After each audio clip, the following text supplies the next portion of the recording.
had a better moderator than you for this one, you know. It's like तो हितेश को पैसे मिल चुके हैं? नहीं, पैसे मिलने हैं अभी। मैं मेहनत कर रहा हूँ पैसे कमाने के लिए। यार तुम जो कर रहे हो बहुत बढ़िया काम कर रहे हो, एंड बाकी मैं इनके कुछ they are trying to bring the next generation of music as well to the Indian scene. Hitesh का बहुत बड़ा contribution उसमें भी है, तो we'll talk about the India Music Fest 2022 day 3. Now we are live in this session, और इसमें independent music की जो resurgence है, नए trends है, how the focus is happening, like shifting to this major chunk of music production stream जहाँ से आ रहा है, और उसके साथ में क्या क्या experiments हो रहे हैं, lyrically क्या experiments हो रहे हैं, musically क्या हो रहे हैं. So I'm really excited that everyone okay, both of us, we are there right now. What about the other people? I'm just wondering where they are. Okay. Tanveer Ghazi sir won't be joining us. He's unwell. So okay. Yes, he won't be joining us. Okay, never mind. Tanveer ji, please get well soon. हमें बहुत अच्छे और कुछ lyrics आपसे चाहिए, and along with that now Rag is joining us. Rag Sethi, is he there? No, not as yet. Hi, yeah, sorry, I just came back here. Okay. Hi, Rag. Oh, hi, nice to see you all. Yeah. Hi, Rag. And Hello. you're doing pretty good work. Thank you. Your music and what you're doing is pretty interesting. So we'll be talking about that as well. Interestingly, इस studio में मैं थोड़ी देर में जैसे ही हमारे conversation खत्म होगा, I'll be doing the independent music show from here. So it's very surreal right now कि इसमें मैंने हितेश के और बाकी सब producers के गाने यहाँ से play किए हैं, premiere किए हैं. I'll be talking to you virtually and then switch to. Oh, that's great. That's awesome. Yeah. Awesome. Yeah.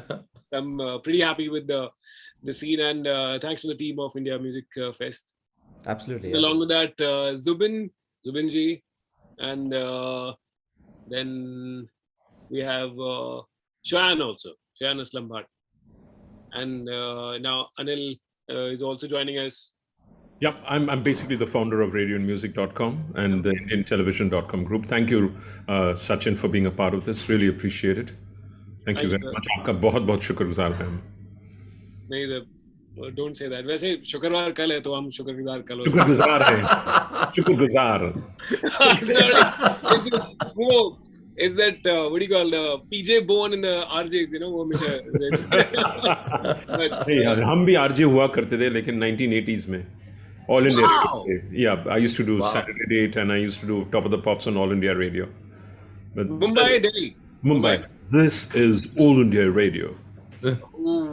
In fact, even I started from there. So I have 98. Yeah, I started from there.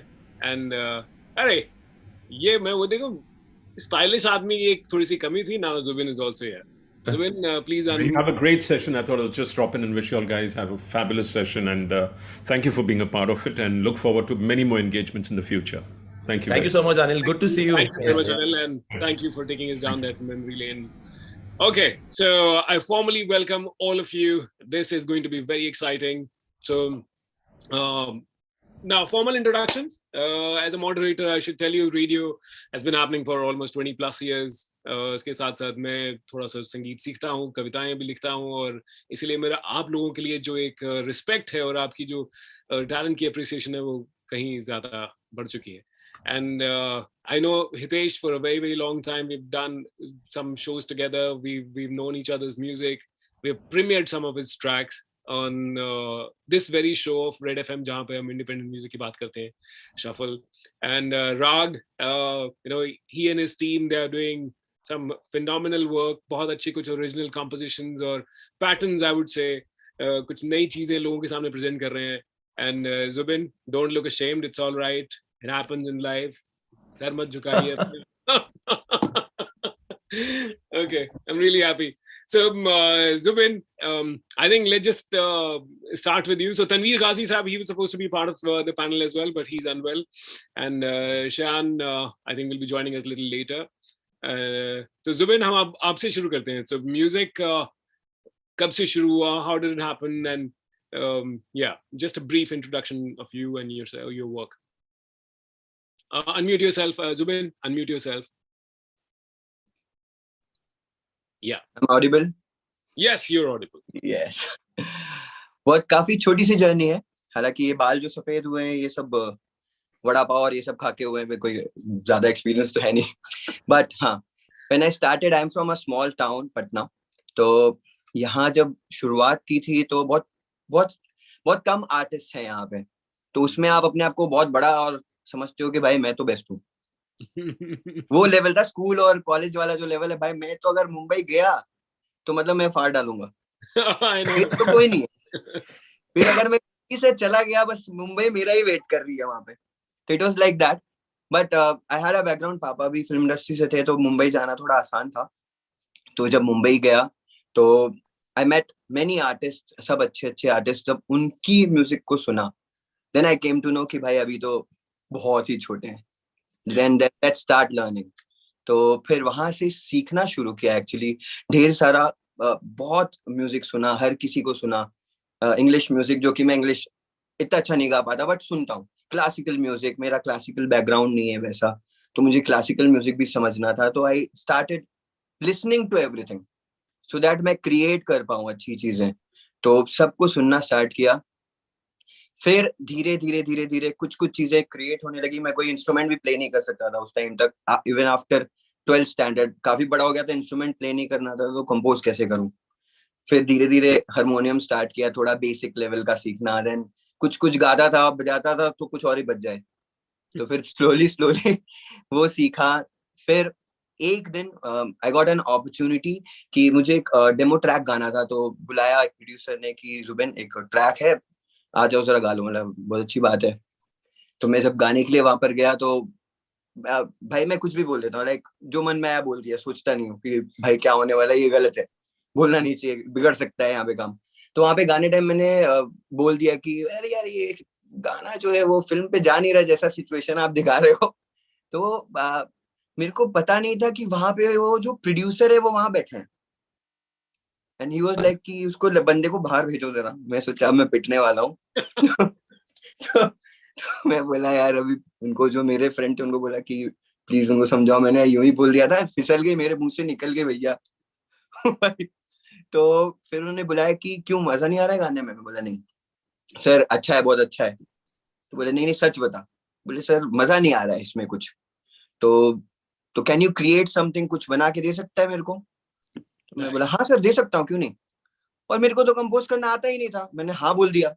बोले काम कर it's Friday today मेरे को Monday कुछ भेज. ये lyrics भेज रहा हूँ बना के भेज. तो बोल हाँ सर बिल्कुल आपको संडे ही भेज दूंगा. कॉन्फिडेंस मेरा बहुत बहुत ज्यादा आया था. बट जब मैं घर आता हूँ तो मेरे को बताया मैं क्या बनाऊं. मेरे को तो कुछ आता ही नहीं है. उनका मैसेज आया जुबिन मंडे को मिलते हैं विद द कॉम्पोजिशन. बोला ठीक है सर.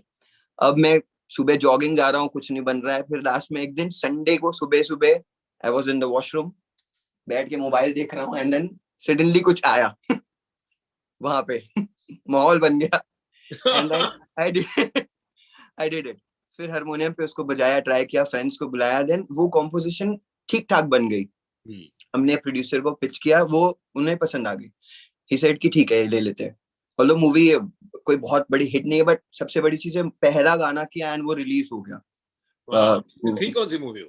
सार्थक करके एक मूवी की थी. हिंदी मूवी थी. हिंदी फीचर फिल्म थी. बच्चे पे बेस्ड थी. तो वो मैंने खुद गाया एंड देन कर लिया. उनको पसंद आया. मोस्ट इम्पोर्टेंट की प्रोड्यूसर को पसंद आ गया. उन्होंने ले लिया अपनी मूवी के लिए और वो गाना रिलीज हो गया. वहां से कॉन्फिडेंस आया कि हाँ मैं कंपोज कर सकता हूँ. मेरा कोई बैकग्राउंड ऐसा नहीं था कि क्लासिकल आप सीखे होते हो तो आप कॉन्फिडेंट होते हो कि हाँ बहुत बहुत कुछ है आपके अंदर. मेरे अंदर कुछ था ही नहीं. सिर्फ कचरा भरा था क्योंकि मैं वैसे ही वही कुछ भी सुन रहा हूँ कुछ भी गा रहा हूँ. फिर सडनली जब सीखना स्टार्ट किया फिर धीरे धीरे धीरे I always had a wish कि मैं ना म्यूजिक से ऐसी चीजें क्रिएट करूं. लाइक मेरा थोड़ा अलग लीग में गाने प्रोड्यूस करने गाने बनाने का शौक था. लाइक मैं देशभक्ति गाने बनाना चाहता था. मैं अभी भी चाहता हूँ देशभक्ति गाने बनाऊं. कुछ किसी रीजन पे बनाऊं. जैसे कुछ एसिड अटैक पे बनाऊं या सोल्जर्स पे बनाऊं. सोशल कॉज हो जिसमें कुछ उसका yes.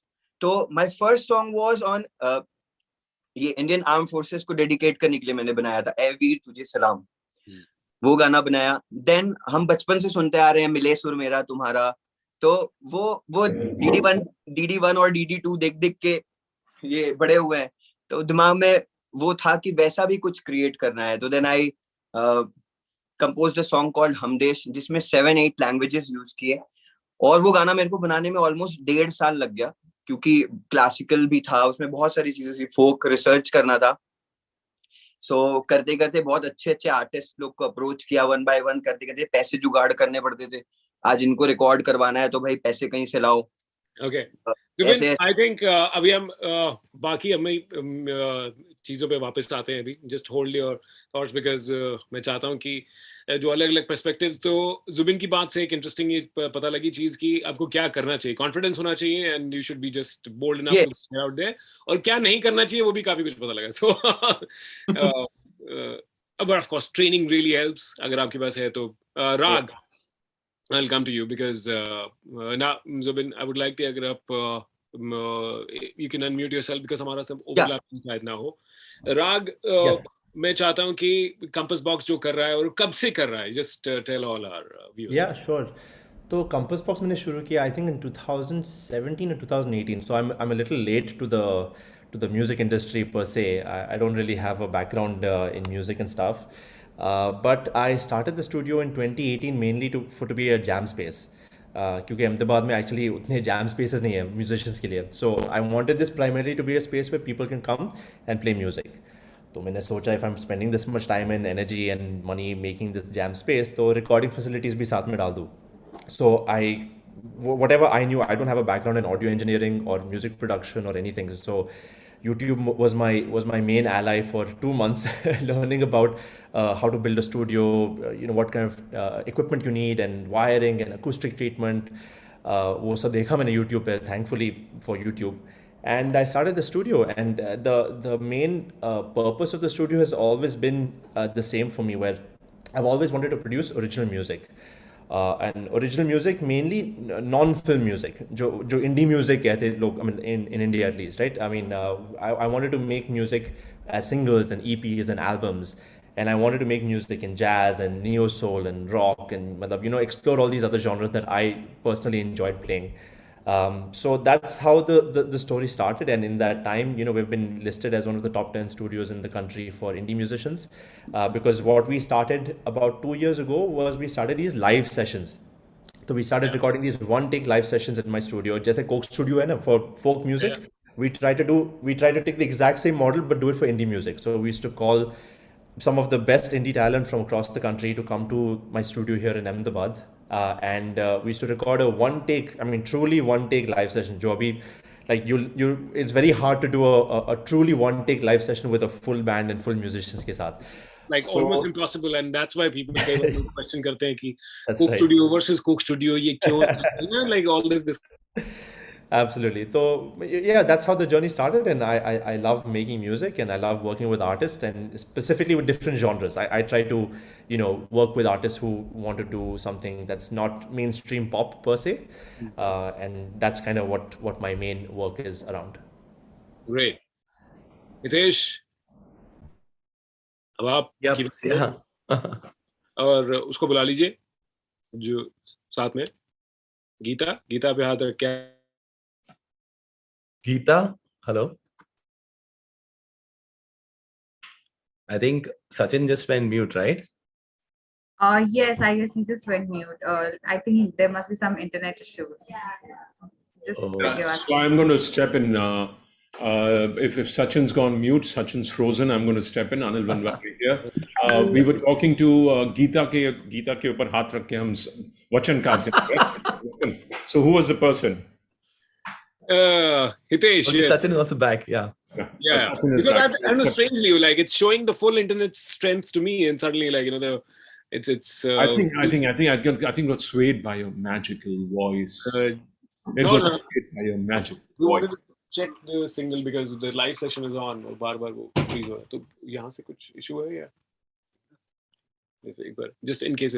Okay, Hitesh. So let's hear your story and music. I know कहाँ से शुरू हुआ, but I want you to tell. Yeah, so I think for me, it started at a very early age. I mean, I've just heard Raag ka story and Zubin ka story. For me, things started really early on. मैं 4 या 5 साल का था, I think. I used to hear my elder brother Sandeep play the classical guitar, and Sandeep incidentally was the classmate of KK जो हमारे जो India के best singer है, मेरे फेवरेट सिंगर हैं. And we went to the same school. Like I was 10 years junior, but मेरा जो upbringing था, I used to watch these guys play and sing, and that's how I got exposed to music. And singing में हमेशा interest था, but when I started growing older, मेरा like guitar की तरफ बहुत attraction हुआ, and I started learning a lot of songs by listening to them, just working them out by ear, and performing at the inter-school competitions and all of that. I think one thing led to the other. जब मैं first year college में था, we had a band called Canzona, and we performed at IT Delhi's Rendezvous. वहाँ पे I got the best guitarist, and the band, the 3 guys still in school that time, 2 of us were in college. हमें first runners up मिल गया. It was a big thing for us that time. Yeah, and like there were bands from all across the country. And उसके बाद फिर I think I got an call from Euphoria to if I would like to join the band, and the journey with Euphoria started at that point in time. I was just 17 years old, and dreams came true, and we was performing all across the world.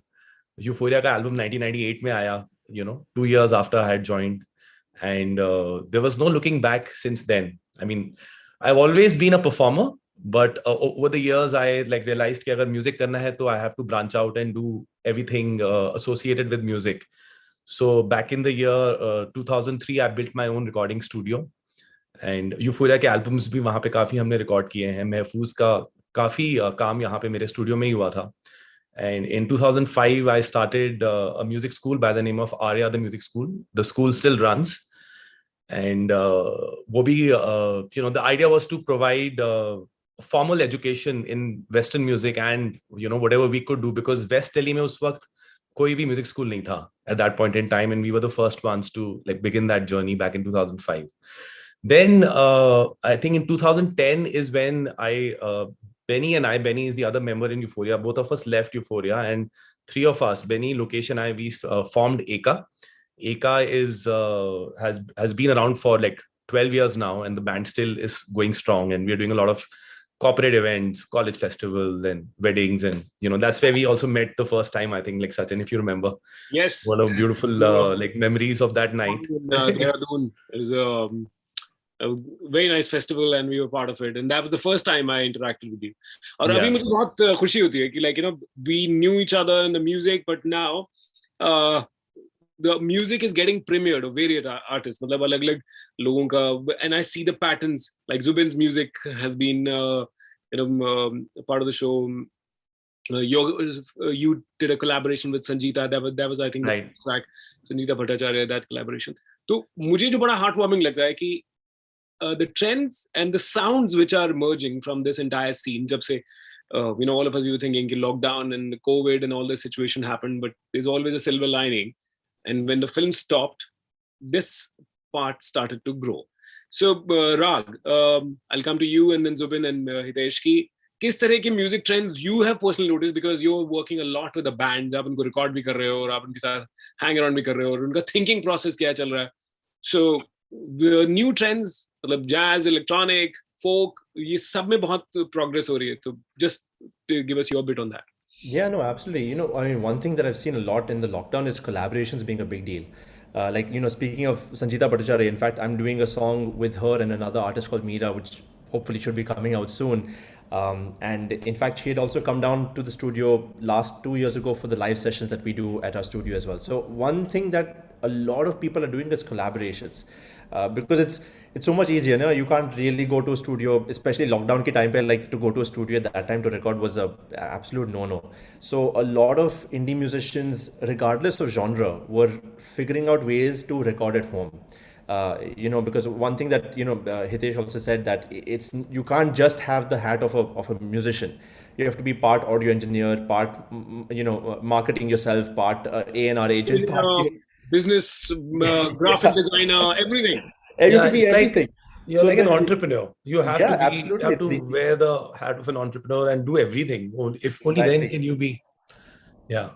The modern indie musician has to be all these things, you know, and at least as far as the work that I've sort of personally done, you know, while we've done a lot of, you know, pop tracks, I've also worked with a couple of labels, you know, producing their artists and stuff.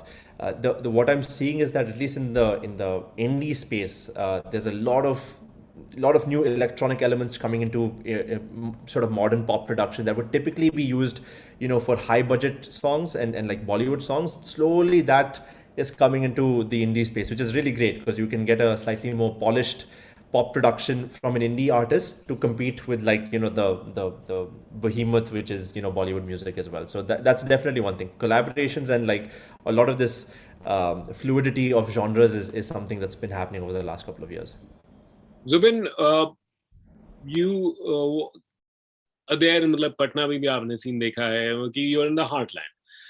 तो दिल्ली मुंबई अहमदाबाद वाली बात नहीं है, लेकिन अब तो ये सब चीज ग्लोबल है और सब चीज यू नो एक जैसा ही है. तो किस तरह के नए trends that you have noticed because now you are working with different musicians as well. राग भाई जैसे बता रहे थे कि सारी चीजें करनी पड़ रही है. मैं भी एक्सीडेंटल एक्टर बन गया 1-2 बार. बजट बहुत मैटर करता है एक्चुअली. आप जब क्रिएट करते हो स्टफ खुद के लिए, you are an independent artist, पैसे नहीं होते इतने, बिकॉज सब पैसे बचाने हैं. तो अल्टीमेटली बहुत सी चीजें सीखनी पड़ती हैं. क्यों आप शुरू में ये जरूर रहता है आपके पास जब पैसा है सब कुछ है तो यू कैन कॉल सब सारे स्पेशलिस्ट को आप बुला सकते हो कि हाँ भाई कर लो. इनफैक्ट सब लोग अपने घर पे सेटअप रखे हैं, सबको बेच सकते हो. बट जब आपके पास पैसे नहीं है, in that case you have to learn things. तो मैंने डायरेक्शन सीख लिया, मैंने एक्टिंग थोड़ी थोड़ी बेसिक कर ली, क्योंकि अल्टीमेटली हमारे लिए जो इम्पोर्टेंट है वो है लिसनर. लिसनर ज्यादा इम्पोर्टेंट है व्यूअर से ज्यादा. मैं ये फील करता हूँ, क्योंकि अगर हम गाना अच्छा बनाते हैं, चलिए थोड़ी बहुत एक्टिंग इधर उधर कर ली, because as an independent artist आप खुद भी फीचर हो जाते हो, ज्यादा करके आर्टिस्ट फीचर हो जाते है ना. ऑडियो अच्छा है ना अगर आपका, तो लिसनर्स आर वेरी इंटेलिजेंट. वो उसको फिर आज नहीं कई सालों बाद वो पसंद करने लगते हैं और वो चीजें आती है लोगों के सामने. मेरा एक गाना है जो 3-4 साल पहले मैंने डाला था और लॉकडाउन में सडनली वो अमिताभ बच्चन सर ने पोस्ट कर दिया उनके सारे सोशल मीडिया पे. तो मैं सोया हुआ था, मैं उठा, बोला ये क्या हो गया मेरे साथ. तो हो जाती है चीजें. और रेडी डी शफल में कई बार फीचर हुआ हूँ, और ये ऐसे कई प्लेटफॉर्म्स हैं जो इन दिनों इंडिपेंडेंट आर्टिस्ट को प्रमोट करे. स्पेशली रेड इंडीज तो कर ही रहा है. जब भी गाने भेजता हूँ दे रिस्पॉन्स वेरी गुड, और बहुत अच्छा सपोर्ट मिल रहा है. ये मैं इसलिए नहीं बोल रहा बिकॉज आप यहाँ पर हो. नहीं बिकॉज़ अच्छा काम कर रहे हैं. खुद यार मैं एक म्यूजिक लवर हूँ और मैं खुद एक एक्सप्लोरर हूँ कि मैं तरह तरह की चीज like you know and Hitesh would also agree to that कि हम सब इसीलिए शायद इस इंडस्ट्री में क्यों हम कुछ नया ढूंढ रहे हैं, कुछ नया क्रिएट कर रहे हैं, not for the sake of it. कि आई थिंक हम इसलिए कर रहे हैं क्योंकि हमें मजा आता है और हम चाहते हैं कि वो जो एक हैप्पीनेस, जो खुशी जो एक है, चाहे वो रेडियो में या म्यूजिक में या फिर like that was a reason few years back when suddenly you know मैंने इतने साल रेडियो कर लिया, फिर किसी ने कहा म्यूजिक यार सेशन सीखना चाहिए तुम्हें, तो म्यूजिक सीखना शुरू कर दी क्योंकि उससे आपको और मजा आना शुरू होता है. Then you want to share that happiness in any form. तो चाहे मुझे मौका लगता है कि थ्रू अ रेडियो शो मैं वो शेयर कर पाता हूँ and I can connect. I still remember when we had launched the show, हम ये सोचते थे कि यार देयर वाज अ सेक्शन, हमने सोचा कि प्रीमियर होगा, तो अब प्रीमियर हमने कहा रोज नए गाने कहाँ से लाएंगे. And today is the scenario कि जहाँ पे हमें एक महीने का कैलेंडर कम से कम बनाना पड़ता है. Like even a friend like Hitesh would send me a track और मुझे टाइम लगता है पूरी टीम को एंड कमिट कि किस डेट पे वो प्ले होगा. और every day we have at least 2 premieres now, 3 sometimes. So it is very heart warming कि और हर भाषाओं में एक्सपेरिमेंट हो रहे हैं. We have to start north east edition जहाँ पर सिर्फ अंग्रेजी के जो ट्रैक्स हैं और जो वो एक अलग एडिशन है. Wow. So this is so cool कि जो नई sounds. So I really Hitesh, I'll come to you. जैसे राग ने कहा कि वो इलेक्ट्रॉनिक एलिमेंट जो थे वो पहले एक एक्सेसिबिलिटी नहीं होता था, but now they coming in. और क्या sounds styles that you've seen which are developing in independent scene?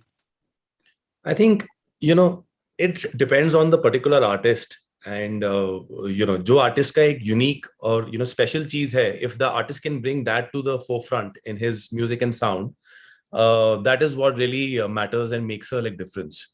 And a lot of great artists have been able to do that. Like, if you're good with a particular sound, let's say acoustic mein agar aapka acha ek like pakad hai, you got a good hold on that. So I've seen some great like music like come out in different genres. There are genre like bending things. I think these days very difficult to really classify ke this is Sufi, this is classical, this is rock, there's an amalgamation of different sounds and different genres which really makes like a new sound. And abhi jaise, for me what I like realized was that during the lockdown, when this like pandemic like hit us, a lot of musicians, like for example, like even we guys used to perform so much, do shows all across or whatever. So हमारे साथ एक ये challenge हुआ कि shows तो अब है ही नहीं. So it's like a like a leveler in terms of what you can do. So you're not making your like revenue through the gigs, and it sort of like came down to what can you really do which is special during this lockdown and create something new. So for me it was like a journey of self exploration, and I've always been like a sort of a like guitar player first. And when I started writing my own songs, and I did Galsun Zara kiya, Auna kiya, Break ke baad kiya, my approach to my songs was ke, I want to definitely showcase the instrument that I love, and that's the instrument that made it start for me. My focus was always कि मैं अपने guitar से कैसे और express कर सकता हूँ, along with of course the songwriting or whatever. So keeping that in mind, I feel that any musician should look within himself and herself and see what is the special thing about that person, and bring that sound out to the forefront, and that is what will make it stand out, and that is what will make it unique. Yeah, you rightly you said कि वो individuality, वो मुझे सबसे अच्छा एक trend लग रहा है कि धीरे धीरे सब लोग वापस एंड जो आइडिया है इंडिपेंडेंट म्यूजिक का कि what you are good at, जो आपकी खुद की आवाज है, तो उसमें इलेक्ट्रॉनिक आर्टिस्ट भी हैं, मतलब रिटवेज kind of experiments also Beautiful, yeah. और गजल पे भी एक्सपेरिमेंट्स हो रहे हैं, लाइक आई केम अक्रॉस जोल मुखर्जी एंड इवन जाजिम शर्मा, तो टिपिकल गजल उसी स्पेस में है वो, they are not moving from there. And या हिप हॉप में भी है, उसमें भी अलग अलग स्टाइल्स डेवलप हो रहे हैं. I think everybody is finding their own beautiful space. Rag, since you work with a lot of these bands and artists, which are the ones that you would like to recommend or you've come across? There are so many to mention. Based just solely on like the stuff that I've worked with and the live sessions that we have called. In the Northeast, there's a band called Fame the Band. Great music, great musicians. In Delhi, there was an artist who unfortunately, recently passed away, Sheel Sagar, incredible singer and this thing. And I had a fortunate to produce 3 of his songs, so to get his sound out there. Sangeeta Bhattacharya is a great example. Meera Desai from Ahmedabad, actually. There's an artist called Meera Desai and Chirag Todi, who's another guitarist, friend of mine from Ahmedabad. Chirag Todi band Heat Sink. That's right. Yes. Oh, love their sound. Very, very yes, cool. Yes, that's right. So I play bass in Heatsink, and I'm the producer as well. So like that's been a big passion project of mine for the last couple of years to get that music out, because the music of Heatsink is very different. Like Hitesh was saying, it's very difficult to classify it as, okay, that's jazz or that's rock or that's neo soul. It's kind of a little bit of everything, because I think part of discovering your own sound is to experiment with different genres as well. But a good way to look at the indie scene in the larger sense is honestly, if you just check out some of our live sessions that we've done on YouTube. We've done over 60 live sessions over the last 2 years, all different artists and all original music, and it's a good library of this is a snapshot of what India has to offer. Great. I think Zubin भाई, और क्या-क्या अच्छी चीजें आपने और artist और ये सब कुछ नए ट्रैक्स अगर हो सकता है तो वो.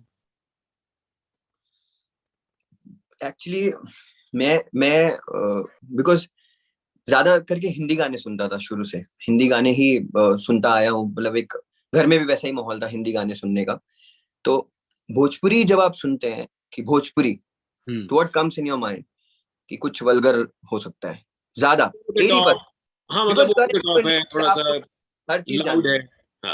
एक आम ऑडियंस की बात कर रहा हूँ जो किसी और स्टेट में रहती है, ठीक है, बिल्कुल राइट, सही। तो वल्गर समझ में आएगा। मैं आई वाज इन मुंबई, फिर लॉकडाउन के टाइम मैं पटना आ गया था, ठीक है। पटना आया तो कुछ तो करना है, आप बैठ नहीं सकते, बिकॉज आप एक क्रिएटर हो, आप एक आर्टिस्ट हो, आपको लगेगा कुछ ना कुछ होना चाहिए, घर बंद है तो भी आप कुछ करोगे, एग्जैक्टली। राइट। तो मैंने सोचा कि कुछ भोजपुरी गाने सुनते हैं, तो जब मैं भोजपुरी गाने सुन रहा था तो सिर्फ वैसे ही गाने आ रहे थे, auto tuned, heavily auto tuned, और हाँ, वल्गैरिटी, हाँ, ऑल दोस, कुछ जो पुराने अच्छे गाने हैं वो दिख ही नहीं रहे कहीं भी, बिकॉज मेरा वैसा रिसर्च नहीं है, मैंने वो सुना नहीं, तो मैं जानता भी नहीं था कि मेरे ही शहर में इतने अच्छे अच्छे गाने। फिर मैंने गाना सुनना स्टार्ट किया पुराने शारदा सिन्हा के, भरत शर्मा के, then I came to know कि इतना अच्छा फोक है भोजपुरी भी। एग्जैक्टली। यस, तो अभी जब मुझे मालूम चला तो मैंने सोचा कि मैं भी कुछ क्रिएट करता हूँ भोजपुरी में, I started creating in Bhojpuri also. फिर मैंने एक छठ का गाना किया, छठ पर्व, इट इज वेरी, मतलब बहुत इंपॉर्टेंट फेस्टिवल है हमारे लिए। वो मैं नहीं जानता था, मैं आपको ये बता रहा हूँ, एक बिहारी होके मैं ये नहीं जानता था। हम ये जानते थे कि दशहरा दिवाली हमारे लिए इंपॉर्टेंट है, छठ हाँ ठीक है छठ है। जब मैंने लोगों से पूछना स्टार्ट किया भाई छठ क्यों इंपॉर्टेंट है, देन दे सेड कि छठ भाई तुम नहीं समझ सकते हो छठ का इमोशन, क्योंकि मेरे घर में नहीं होता था, because all of them were from different states. मेरी चाची दूसरे स्टेट की है, मम्मा मेरी महाराष्ट्र है, एंड देन सो ऑन। तो हमारे अंदर छठ, हमारे घर में छठ नहीं होता था, तो मैं नहीं जानता था। तो मैंने जब लोगों से पूछना चालू किया, फिर छठ के गाने सुने मैंने, then I came to know कि क्या ब्यूटीफुल म्यूजिक है। तो फिर मैंने छठ का गाना बनाया, देन बहुत सारे यहाँ के लोकल आर्टिस्ट से मिला, एंड दे आर अमेजिंग, और कोलैबोरेशंस लगातार कर रहा हूँ, गाने आ रहे हैं, and then things are happening. Yeah, I think I definitely agree with you there कि एक जो stereotypical जो भी चीज होती है ना, जो आप भाषा, हर भाषा बहुत खूबसूरत है, उसकी अपनी ब्यूटी है। मेरी भी एक ये, because being a Punjabi artist की एक, when I meet people let's say in Ahmedabad और मुंबई और any other when you travelling, तो पंजाबी का भी एक वही इमेज का हिसाब है, जैसे कि पंजाबी मतलब पार्टी सॉन्ग। तो पंजाबी, अब पंजाबी में भी जो फोक है वो, या उसमें पोइट्री जो लिखी गई हैं वो, उस पर कोई फोकस नहीं है। So even started experimenting that. So ये मुझे लग रहा है कि ये जो पूरा सीन डेवलप हो रहा है उसमें इंडिविजुअलिटी वो, and this is something which ये मैं चाहता था कि एक पॉइंट अपने आप खुद से निकल के आया, वो आ रहा है कि जैसे अभी बात की राग ने कि किस किस तरह के नए आर्टिस्ट साउंड्स हैं, पॉप भी डेवलप हो रहा है, एंड सडनली यू फीलिंग, और एक कॉन्फिडेंस है कि हाँ मैं भोजपुरी में भी तो कुछ अच्छा कर सकता हूँ। I'll be very happy, I think, somewhere down the line कि अगर भोजपुरी या बांग्ला या किसी भी भाषा में, मतलब इलेक्ट्रॉनिक एलिमेंट्स के साथ या रॉक एंड रोल एलिमेंट्स के साथ, या why can't we just that's what is happening in US, and हम या यूरोप में हम वो म्यूजिक को देख के we are totally tripping on that कि they are sticking to their roots, but tell you an incident, वो छोटी सी बात है, ज्यादा टाइम नहीं लूंगा। वो एक यूएस से बिफोर द लॉकडाउन एक यूएस से एक सिंगर आई थी मेरे पास। शी सॉ माय वीडियो, उनको अच्छा लगा कि जुबिन अच्छा कुछ गाने किए थे मैंने, तो उनको बहुत पसंद आए, तो वो मेरे से मिली मुंबई में। फिर उन्होंने बताया मेरे को एक जुबिन 6 गाने का ना एल्बम करना है, तुम उसमें तुम्हारी कॉम्पोजिशंस भी चाहिए, काइंड ऑफ फ्यूजन ऐसा कुछ करना है। मैंने बोला तो फ्यूजन करना है तो उसके पहले आप क्या चाह रही हैं, आपकी क्या चीज है, व्हाट आर योर मटेरियल्स, वो मेरे को आप बताओ। तो वो यूएस में डॉक्टर हैं, और वो शी इज वहां की ही सिटीजन है, वहां की, यहाँ की नहीं है, राइट। अब उन्होंने जो गाने सुनाए ना मेरे को, वो 6 गाने थे, 6 भोजपुरी लैंग्वेज के डिफरेंट फोक्स थे। अच्छा, हाँ, एंड सेड कि मेरे को इनके साथ कुछ फ्यूजन कुछ क्रिएट करो डिफरेंट लैंग्वेज का, ये सारे Bhojpuri with Assamese, Bhojpuri with Punjabi, something कुछ ऐसा क्रिएट करके मेरे को 6 गाने का एल्बम बना के दो। तो we were working on that. फिर सडनली कोविड आया, तो फिर वो चीजें बदल गई। but at least we're opening the doors to experiment. And Rag, कुछ एक जो चीजें where you think musicians they go wrong, because again I would come to the fact कि आप बहुत सारे bands को देख रहे हो, observe कर रहे हो, उनके साथ professionally भी काम कर रहे हो, so where can they मतलब some suggestions कि वो ये गलतियां ना करें maybe? Sure. I think there's one thing that a lot of indie musicians don't do properly. वो जब गाना रिकॉर्डेड हुआ and you got it mix and mastered, उसके बाद कोई प्लान नहीं है, अच्छा रिलीज कर दो, that's it, you know. But there is a post release marketing plan that a lot of indie musicians don't bother doing because they are so focused on making the music. तो best studio में जाना है और best producer के साथ काम करना है, and I want this best engineer to work with me. गाना भी रेडी है, मास्टर रेडी है, put it on distribution platform, and then they are surprised that they don't really have too many streams on them. Because the way it works is, unfortunately, we have to market ourselves. You can have the best song in the world, but you have to also make some effort to get it out to There's reach so to much of content now. There's so much of so much. so you And have to fight stand up. it. There's a saturation of content almost. You have to really fight it, and you have to really try to showcase that, bhai, I've got some really great song I want you to hear. So I guess one thing is that it's just that, for indie musicians releasing, especially their debut EP or debut single, first time they're doing this entire process, and the moment they reach that final master के बाद वो जो publication time होता है, they don't really have too much of a idea of what to do to get it into editorial playlists, or what to do to make sure it gets featured on Rolling Stone or Red FM. Like those channels is currently very vague for a lot of indie musicians. So I think that's definitely one thing. And जहाँ पे Hitesh, I think you can really put this in perspective, क्योंकि I've seen Euphoria के साथ भी और एका के साथ भी, and I've seen you guys perform. मतलब I was on stage hosting you guys, and you guys are live wires on stage, and तो stage performance gigs is a big revenue stream for an artist. और वहाँ पे what are the things that they can really work on, because that can really make or break a show. So with the experience that I've had, I think the most important thing is that you have a performance, you have a show, you have an audience that has come to watch you. At the end of the day, it's important that they go back home remembering that it was a great moment for them. And as an artist, your endeavor always is to do your best and engage with the audience and make it a really, really great experience for them. So us hisab se, I've seen that it's always like when we also perform, we try and do a mix of everything. It's even while I was in Euphoria, we used to do, of course, a lot of original content, but we would always throw in something, to sort of like connect with the audience at that level.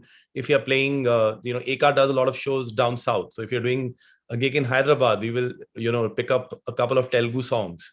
Wow. And, even though we don't understand the language, but we try to connect to them at that level and make it special and unique. Each performance should be treated with that much care and to sort of customize it for that particular event. I think that's because the gigs are still the best source of revenue for musicians, for live musicians and all. I think hopefully the streaming and the original music should pick up gradually. It has definitely improved over the years, but still definitely it doesn't match up to what people make out of live gigs regularly.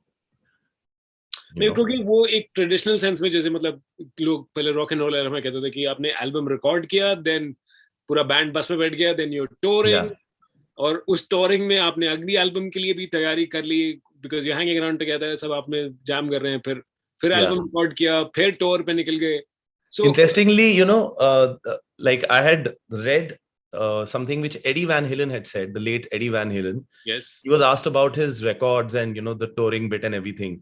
So he said, the album or the music that we release is like a means to an end. And the end is performing live in front of that, that 80,000 people in a stadium. Wow. Because once you have an album, then, you start performing live and take it across to people and make revenue out of that also. It's one of the main cheese hai ki matlab, and thankfully now we are in a space itne kuch saal baad ki फिर से gigs हो रहे हैं, फिर से performances हो रही हैं, and this is as a music lover, as a producer, I think as a performer, as a composer, आप सब लोगों को भी लग रहा हो कि ये मजा आ रहा है, मतलब yeah, this is now it is feeling like back what it was in 2019. वो वाला feeling आ रहा है अब. कुछ few months it's been like that, and I hope it stays that way. Fingers crossed. But talking of, you just said Eddie Van Halen. I'm fortunate enough. I just spoke to his son sometime back. Wow. Okay. And Wolfie.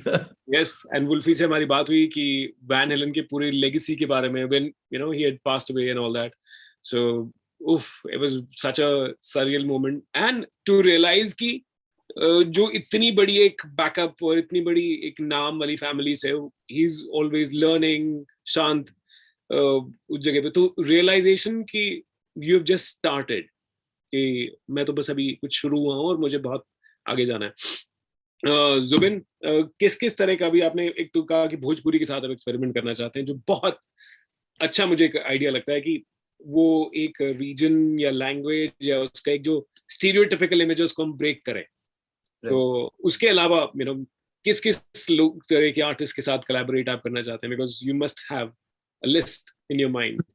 Yes, मैं specially वैसे artist के साथ collaborate करना चाहता हूँ जो actually लोगों तक अभी पहुंच नहीं पाए, एंड दे आर, बिकॉज मैं बहुत ट्रैवल करता हूँ, मैं कार ड्राइव करके 10,000 किलोमीटर ट्रैवल कर जाता हूँ, मतलब ब्रेक कर करके शूट करने भी जाता हूँ तो खुद ट्रैवल करता हूँ, शो में भी बाई रोड जाता हूँ, तो आई ट्रैवल अ लॉट, तो I meet so many people, और तो मजा आता है, बहुत आर्टिस्ट से मिलता हूँ, तो मेरे को हमेशा, मेरे दिमाग में हमेशा चलता रहा है, make a list every time कि इनसे मिला होना, I will collaborate with him और कुछ अच्छा बनाएंगे, कुछ ऐसा बनाएंगे। कभी मैं I went to Nagaland last year, मतलब बिफोर द लॉकडाउन, 2019 में गया था, तो वहाँ नागालैंड में गया, तो वहाँ पे ट्राइबल म्यूजिशियंस मिले मेरे को, and they had very similar instruments to what we have, जैसे गिटार के बराबर का कोई उनका ट्राइबल इंस्ट्रूमेंट था, और वो प्ले कर रहे थे, तो वो एक अलग सा कुछ मिला, और साउंड भी उनका अलग, बहुत फ्रेश साउंड, तो हाँ, तो वैसा वो सब मैंने सब नोट डाउन करके रखा है कि वंस आई गेट, क्या करता हूँ मैं, थोड़ा सा शोज वगैरह किया, थोड़ा कमाया, एंड देन आई ट्रैवल, कुछ शूट किया, कुछ गाने बनाए, फिर आ गया, तो this is how things work मेरे लाइफ में, ऐसे ही पैसा कमाना है, भागना है, शूट कर, गाने बनाने हैं, शूट करने हैं, रिलीज कर देना है। अभी राग भाई ने बताया वो मेरे दिमाग में, मैं भी वो मिस्टेक करता हूँ, गाना बनाता हूँ, सीधा रिलीज कर दिया, सोचता ही नहीं हो भाई व्यूज आए नहीं आए कोई मतलब नहीं, बट वो एक्चुअली करना चाहिए। I will follow that from now, कि अब नेक्स्ट सॉन्ग आएगा तो I will promote it properly, plan बना के डालूंगा, बिकॉज गाना मेहनत से बनाते हैं हम, तो ऑडियंस तक पहुंचना जरूरी है। मतलब व्यूज के लिए हंग्री नहीं हो सकते हम, ठीक है, मतलब but we have to give it a best shot, we have to push कि वो चीज ज्यादा से ज्यादा लोगों तक पहुंचे, because otherwise we'll just get caught in the numbers and content पे हमारा ध्यान नहीं रहेगा फिर वो। Right, absolutely right. सो राग, किस किस के साथ, और मतलब जैम पैड पे किसको देखना चाहते हो? I mean, I would love to have some of the panelists here to come down to Ahmedabad, एक recording के लिए. I think that would be super fun.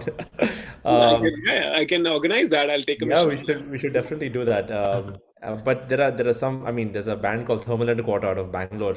Oh yes. One of my favorite.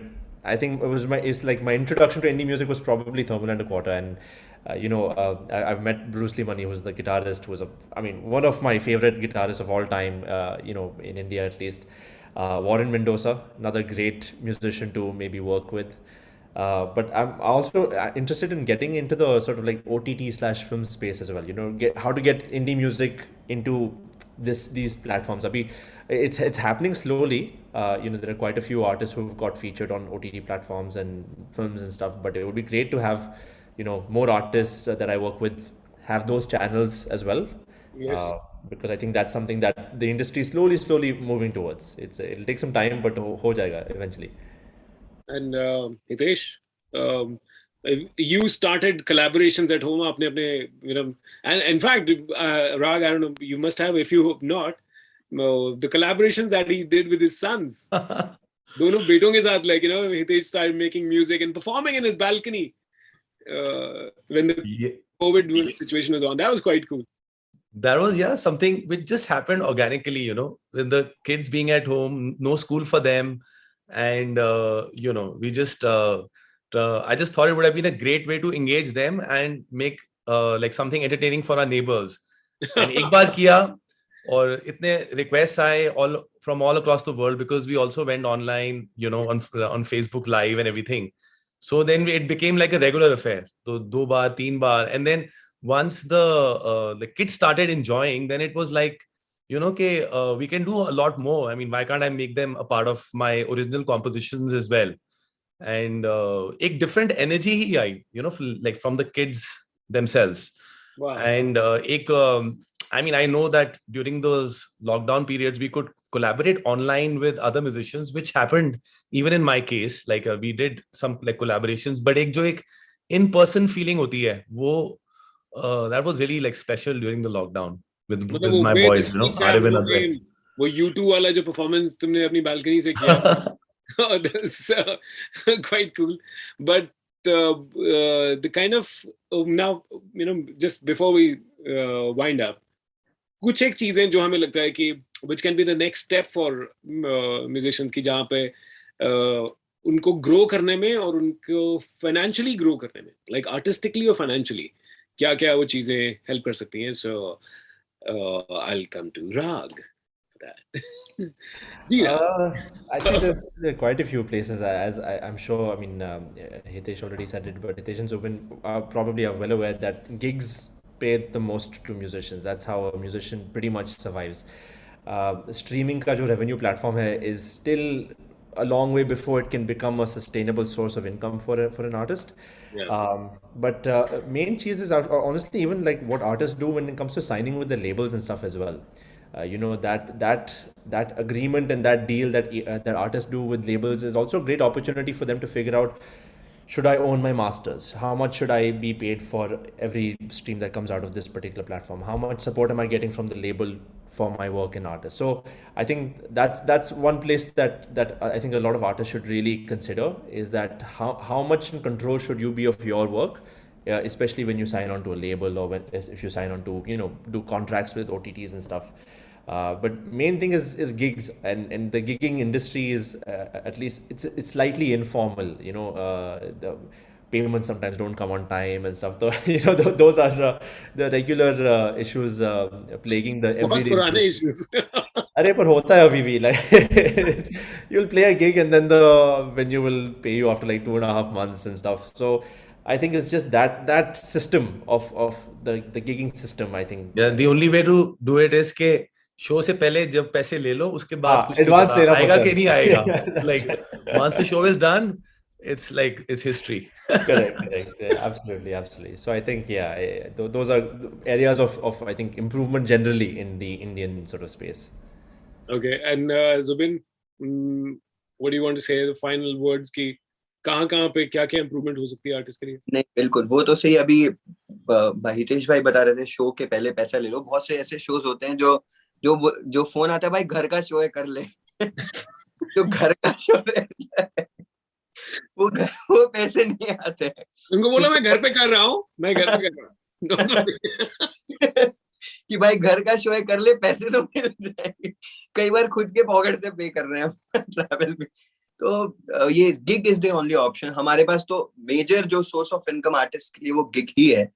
Apart from that, once you get famous तो भी gig है, तो और कुछ option नहीं है. बट हाँ, एक चीज मैं ये कहना चाहूंगा कि ट्रेंड फॉलो करना. आप जो शुरू में बोले थे ना, trend is all not always creative. कभी कभार ये ऐसी ट्रेंड आ जाती है जो मैं नहीं समझता कि म्यूजिकल है, उसको फॉलो करने की कोई जरूरत नहीं है. जो नए इंडिपेंडेंट आर्टिस्ट है, ये कि अननेसेसरी किसी गाने को भी स्लो कर दिया, कि भाई बहुत स्लो कर दिया गाना, मतलब एक वर्ड है वो हम पूरे 1 मिनट में पहुंचा रहे हैं.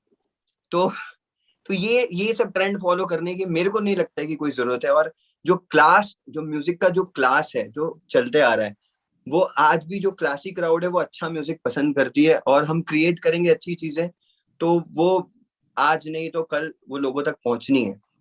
अच्छा, अल्टीमेटली वो वर्ड टू माउथ प्रमोट हो ही जाता है या फिर कैसे भी हो जाता है, वो हो जाता है. तो बस मैं वही कहूंगा कि जस्ट क्रिएट गुड स्टफ्स और कंटिन्यूअसली कुछ ना कुछ अच्छी चीजें क्रिएट करनी चाहिए, क्रिएट करते रहना चाहिए, रिलीज हो या ना हो. Exactly. So I think it's been quite enlightening with all of you. Finally, I just want to say for this session कि जो मेरे एक बहुत जिनको मैं मानता हूँ कलाकार पंडित चंद्रलाल मिश्रा बनारस के हैं, और आई थिंक अगर कोई डिवोशनल म्यूजिक या क्लासिकल में कुछ he is one of the few names I really admire. तो उनको मैं लाइव, एक दिल्ली में फेस्टिवल होता है भक्ति उत्सव, सो व्हाट ही सेड वो हमेशा एक कलाकार के तौर पर it stayed with me. He said कि अगर स्टेज हमें मिला है, if the opportunity has been given to us by this energy कि हम स्टेज पे बैठे हैं और ऑडियंस सामने बैठी है, तो ऑडियंस चाहे वो जितनी भी इवॉल्व हो, लेकिन उसको म्यूजिक नहीं पता जितना हमें पता है. तो मेरा काम है हमेशा कुछ अच्छा ही सर्व करना. राइट. और इसलिए सबसे बड़ी चीज, मैंने उनसे जब इंटरव्यू कर रहा था, मैंने कहा कि कलाकार की, एक आर्टिस्ट की सबसे बड़ी क्वालिटी क्या होती है? He said he's very responsible. He's not just trying to become successful or to stand out or just to do. An artist is responsible. He has this amazing realization कि मैं कुछ गलत चीज नहीं serve करूंगा. And that in itself was so enlightening कि वो एक हमेशा एक benchmark की तरह रह गया कि हाँ, entertaining करना है, मजा करना है, we need to have fun, we need to break barriers, but is this really making it, even if it's not making a difference, कहीं वो कुछ गलत तो नहीं कर रहा है. So all of you are doing some great work, and thank you, all of you. Rag Sethi, producer, musician, founder, Compass Box Studios. Thank you all. Thank you. Zubin Sinha, ये अब आगे कुछ धमाके करने वाले हैं भोजपुरी म्यूजिक में, electronic music के साथ. I would love to see maybe Tiesto performing with you one day, and the gig will happen maybe in Patna. Who knows? Or Hitesh, old friend, but also along with that, somebody who's extremely talented. And मुझे बहुत खुशी है कि आप सब में से, we are featuring your music. So explore their music, explore their handles, and thank you very much. Thank you so much, Sachin. Thank you. Thank you. Thank you, Pleasure Rag. it's been. And we already have somebody, Sandeep ji, for the next session. So we'll just take a small break. Sandeep ji, we are looking forward to that. Somni there also. Hi, Somni. Good to see you. Oh, yes. Hi, Hitesh. Hey. Wow, it's a small, Yeah, we are passing the banter on to you for the next session. Yeah, I heard the whole session. It was really nice. Very nice. Thank you very much. So we'll just take your leave right now, and we'll be just back in another 7 minutes. Thank you. Thank you. Okay, bye-bye.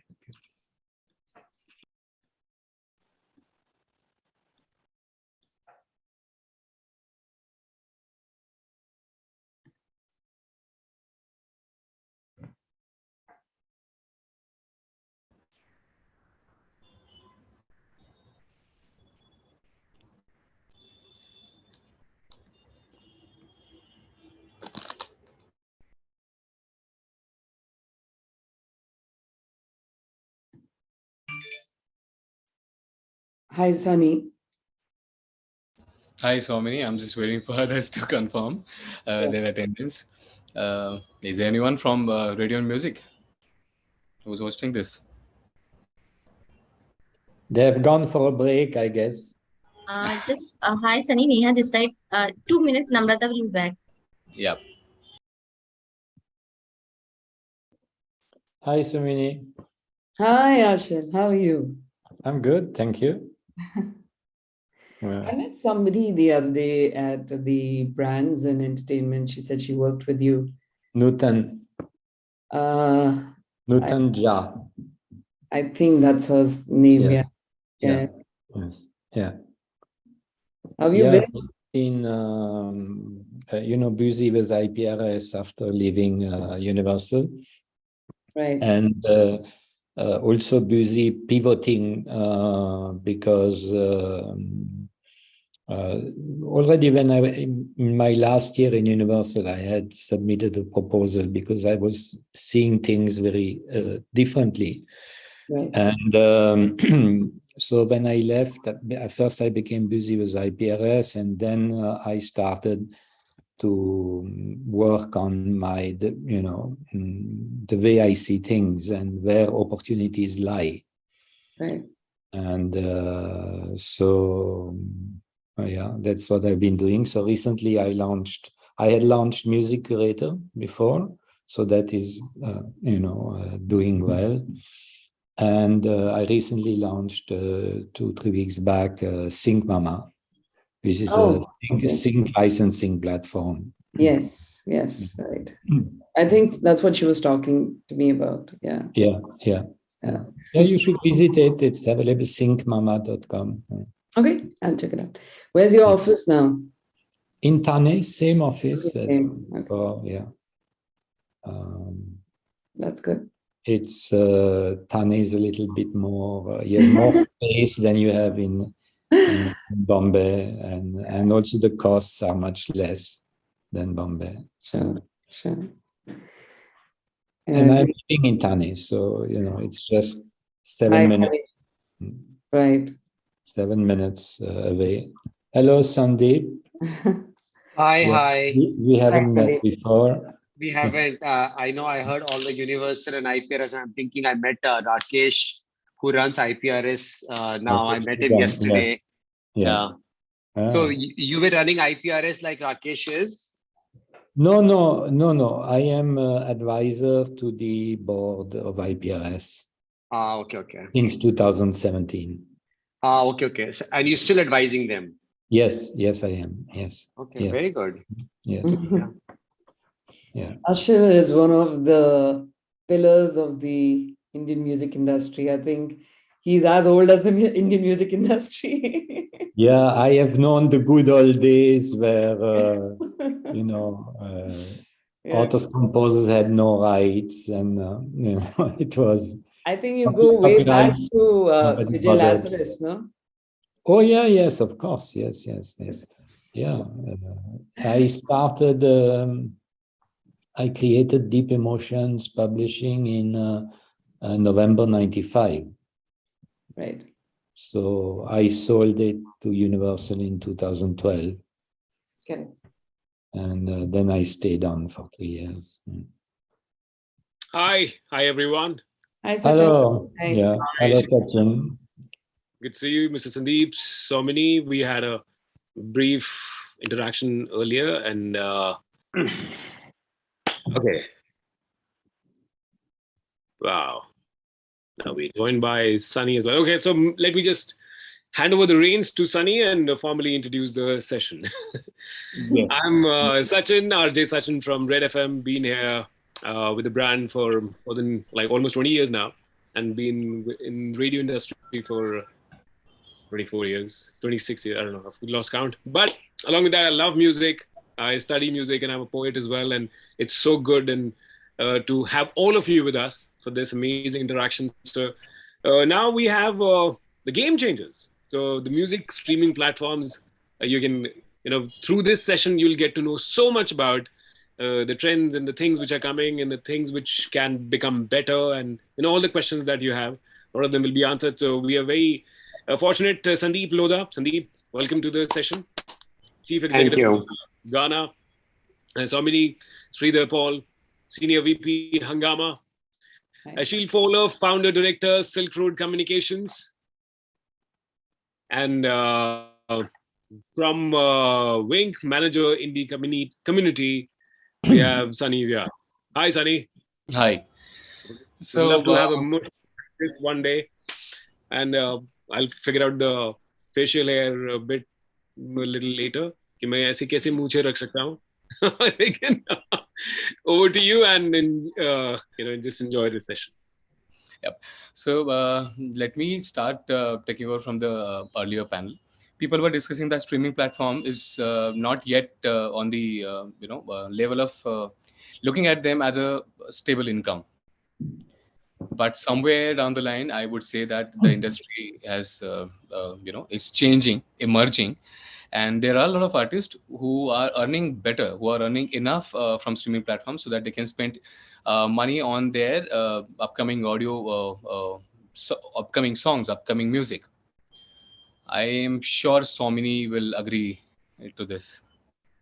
Yeah, I think, we have to also consider the fact that the market is cluttered with too much content. So, and the kind of revenues we are talking about from a streaming perspective or even from a subscription perspective, it's minuscule in comparison. So it is, of course, challenging to expect to build a house with the revenue that you make from streaming. Yeah. So, and I think it's not expected either, because today there are so many avenues for an artist. When I started back in 2010 with the platform that I run here with Hangama, we had artists who were possibly, they were singers in the night and they were corporate workers in the day.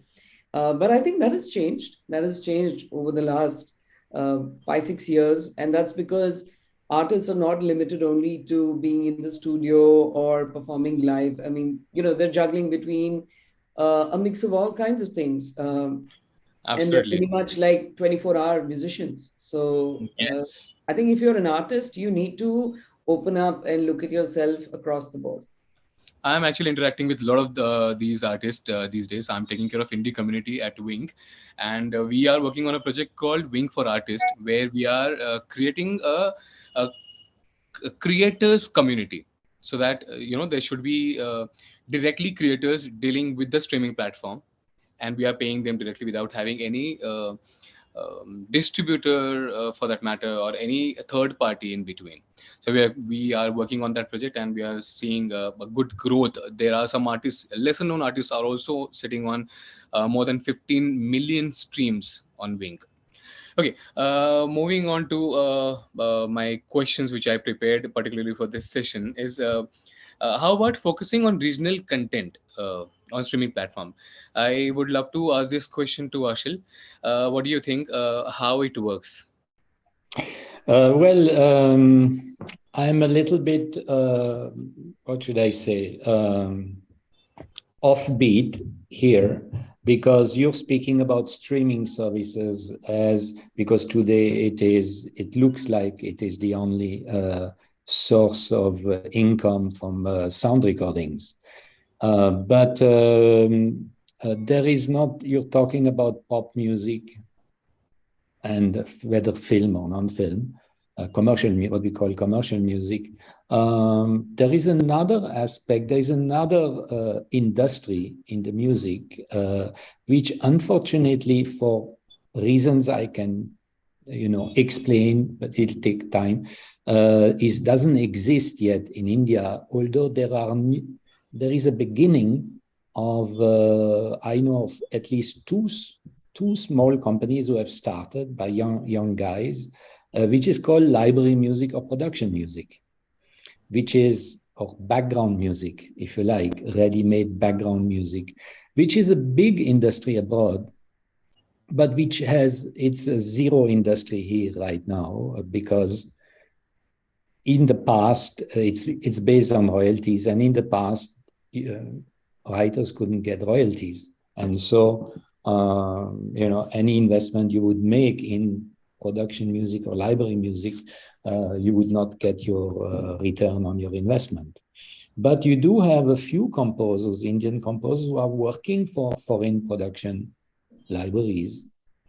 And I feel it's a new avenue for revenue, but maybe I suggest that we speak about later, and we focus really on the streaming right now. What about regional content, Somini? What do you think? How is regional content working on streaming platforms? I think without doubt, they are ruling the roost right now. And we can see it very clearly in specific markets, whether it's Punjabi or Tamil or Bengali. You must have seen the Tamil market raising after these 2 or 3 big Tamil releases. No, that's film. But even if I say in terms of original music, the hip hop scene and I think that has really picked up. And what I feel amazed, actually really happy about, is India has kind of adopted genres and then customized it as per its language. Finally. Yeah. And of course, I mean, let's not take away the credit to artists like Raghu Dixit and, all the artists in the early 2010s, I would say. I mean, it's a little weird to say early 2010s because it sounds like it's really far back. But yeah, so regional definitely is the way to go. We don't need to get into the discussion on which is the national language for sure. But definitely, I think it's great. It's great. I think everything is getting regionalized: television, radio, music, everything. And it's beautiful, because who's supposed to say that only one language is the mode of conversation? Absolutely. We could call it back to mother tongue. Yeah.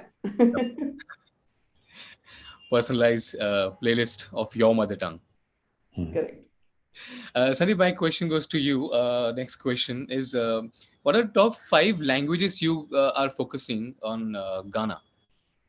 Yeah, and I think just extending the earlier question that you asked, Sunny, right? I mean, of course, one of the reasons why regional languages are starting to do well is, the I would call it the geo phenomena, right? The access of good smartphones and good internet have given mobile internet to everyone, right? So now Bhojpuri and Haryanvi all of a sudden, starting to grow rapidly, like fastest growth, right? So of course, like Swamini said, Telugu, Tamil, and Punjabi are driven by universal hits, right? So of course, they have been growing rapidly. So you give RRR and KGF, and those you will absolutely give them credit. But those are big, big 1,000 crore movies and taken by storm, right? And but when you think about Bharyani and Bhojpuri, it's all driven by your access to smartphones and geo and internet everywhere, right? So for us, beyond Hindi, English, and Punjabi, the languages that are really doing well are Tamil, Telugu, and Haryani and Bhojpuri, right? So we are focusing on these languages as the next growth frontier. What about devotional content? So when you say what about devotional content, you mean what's happening to them? Yes, exactly. Because there are a lot of people who never focus on devotional. They are spending enough hours and days in making love songs, romantic songs, Hindi songs particularly. बहुत सारे artist Mumbai में बैठे हुए जो अपने studio में दिन रात ये काम कर रहे हैं, पर उनको ये नहीं पता कि एक कहीं से कोई भजन आ जाता है which is lesser known artist we have no clue about, and उसके stream numbers 2 लाख 3 लाख हो गए. I'm like, look at them. Someone I know personally who still records bhajans from ISKCON and put it on streaming platforms, and he is earning in dollars because the people who are settled abroad are consuming it left, right, and center like anything. Yeah. They are keeping those mantras and chants on loop. So what advice do you want to give it to the creators? So, the answer is very clear. There is the devotional content, and when you look at, Hanuman Chalisa, to be very, very clear, it's a number one, by far the highest streaming podcast. Some people are calling it a podcast. Honestly, to me, it's not podcast. It's an audio stream, but that's number one. So it is a big, big drive across the country right now. So I Even think if when you there's a very funny thing that the skip rate is as less as possible when it goes to devotional, because people in India think that if अगर वो बीच में गाना रोक देंगे, if they stop listening to the devotional song in between, it's a kind of guilty feel, or they go into a guilt mode that भगवान गुस्सा तो नहीं करेंगे. So the skip rate of devotional music is too less, and that's how these bhajans are performing really well. Yeah, I agree with you. I think devotional content is doing very well. One word of caution though on the devotional content, which is, and I don't have the data, but are these the customers who will end up paying? I don't know, because see, they I feel like they're not the Gen Z and the millennials. They are more, your slightly older people, more, and hence will they be actually be willing to pay? I don't know. But it is, to your question, yes, it is really picking up and doing very well. Again, I would say access to internet, and like my mother recently got a smart TV, just to be clear. And now, I think in 4 hours, 3 hours is devotional content, right? So that's constantly playing on YouTube for her. She will say, put this bhajan, that bhajan, and constantly keeps going, and they love it, right? So I think the devotional content is very big. I just caution, the caution would be, are they really paying subscribers or not?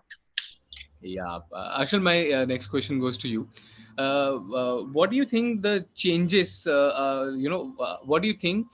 Um, how streaming platforms are adopting this fact that Instagram is actually helping them out with a better music discovery, I would say, or this short content app are actually helping streaming platforms in a lot of different ways. Yes, you have also to ask the question. Unfortunately, I don't know, for radios, what it is doing to them.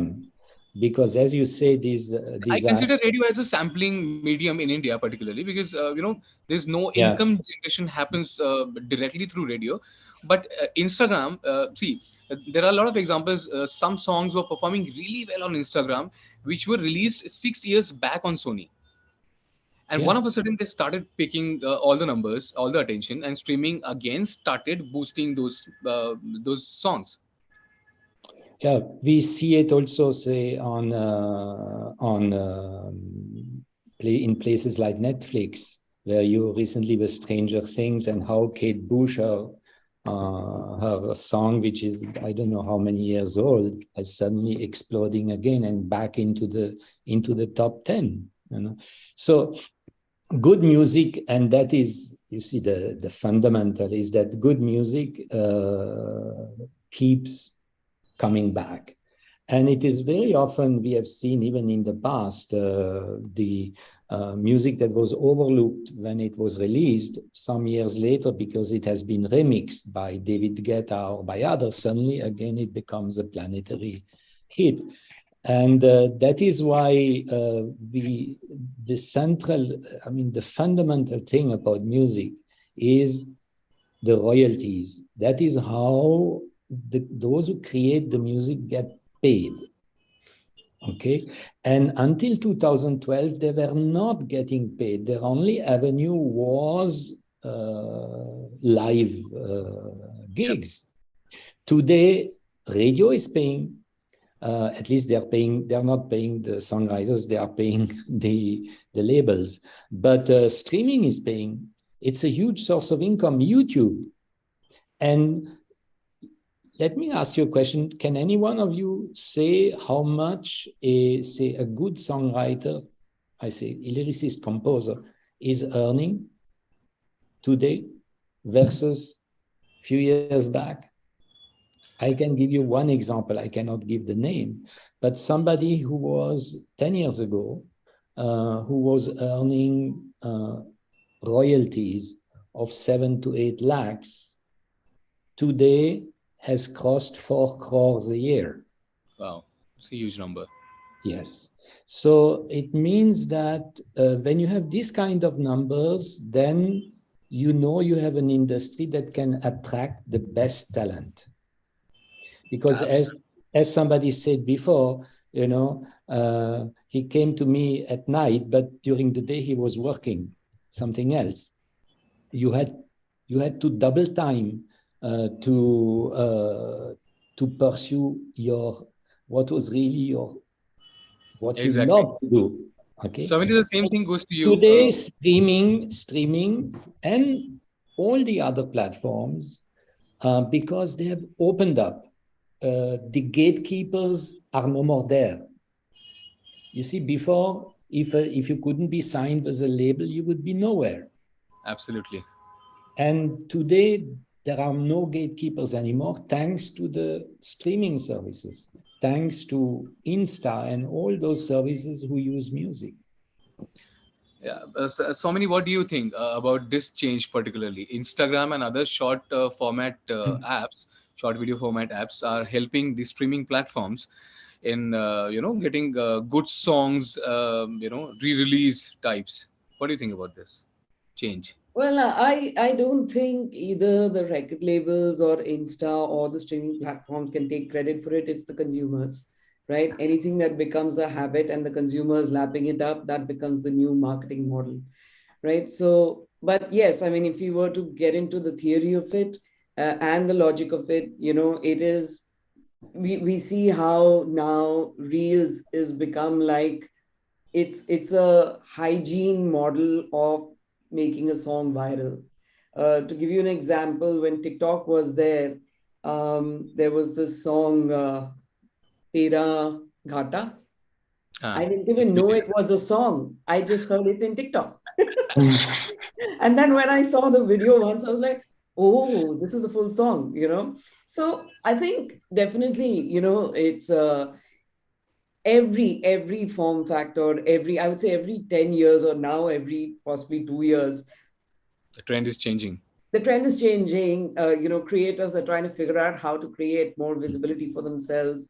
Platforms are evolving. I mean, I think recently we heard about 200 artists making 1 minute songs for Instagram. It's like saying that's what CRBT did, right? I mean, we started hearing composers being briefed 30-second ka CRBT ban jaye वैसे वाला गाना banao. I mean, where were we talking about creativity anymore? Or even the people like Indian Ocean who make 7-8 minute songs were suddenly becoming redundant. But I think having said that, it's like when you look at, like we saw during the pandemic, everybody thought, oh, Bollywood's now going to go into OTT and, theaters are going to shut down. Not really. You're still watching OTT as much and you want to go to the theater because it's all about the experience. So I think when it comes to music consumption, it's again the same thing, right? You want to hear a good song or a full song or a long song when you're in that mood. But if you just want to get a feel, you go to Reels. And nobody's going to Reels to listen to music, to be honest. They're going for the visuals. Yep. I believe Music that. becomes... If I may say here, you see, Reels is to a song what a trailer is to the film. Absolutely. Okay? Absolutely. And what we have seen in cinema is now happening in music. In cinema, trailers have become so important that you have composers who are specialized in trailers. They do only that, and they are known for their as composers for trailers. And so I think the same thing, same shift we are seeing, that you have people who compose just for 30 seconds or 45 seconds. So if it is so important, do you think streaming platforms should do a strategic tie-ups with Instagram or other short content creator? They're already doing it. I think every record label today has a strategy on how can they get the song viraled out. Talking about streaming companies, record labels, definitely they have their own strategy in place and they are tying up with That's true. I mean, like the platform that I run, Artist Aloud, which is only for independent artists, we use Josh, we use MX Takatak, but most of it is, in fact, it is for 30-second samples of the songs, or it is a way to just... Sandeep, is there anything in pipeline? Are you guys working with these short content creators or the apps? No, we haven't started doing any tie-ups on that one, Sunny. Although I would, I agree with Ashil and Swami that it is, the Instagram and the social media or whatever have become a huge way to get a teaser or taste a song.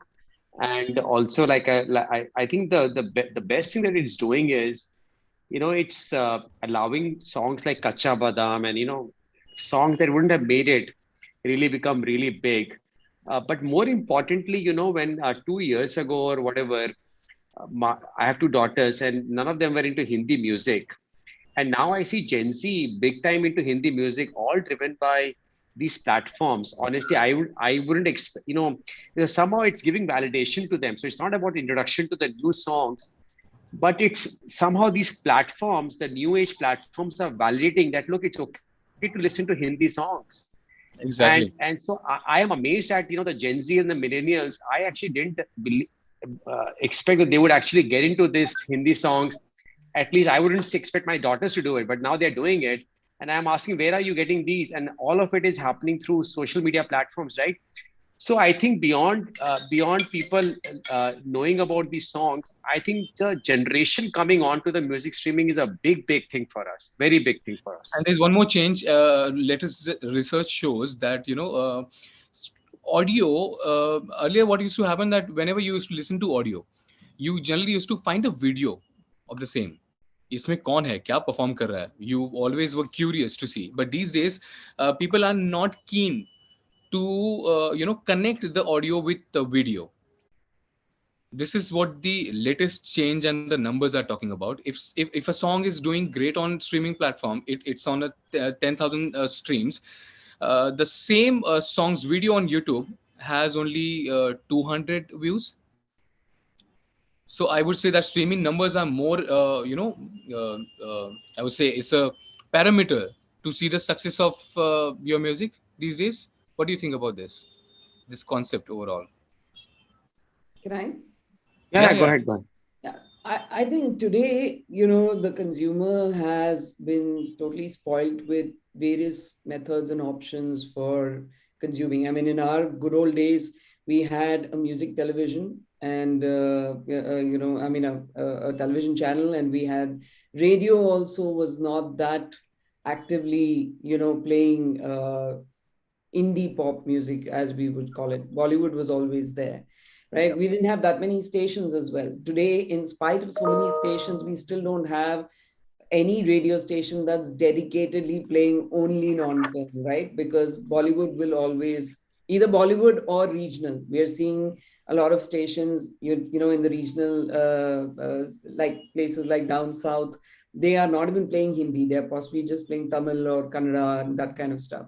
Yes, there are. But yeah, but I think today the consumer has an opportunity to figure out what form he wants to experience this content and to what duration also, thanks to Insta and thanks to, so you have a YouTube Earlier, we version. used to totally, rely and believe those video numbers, and now the streaming numbers are itself, Yeah, changing with absolutely, absolutely. I think they are not connected. I mean, they're parameters. parallel.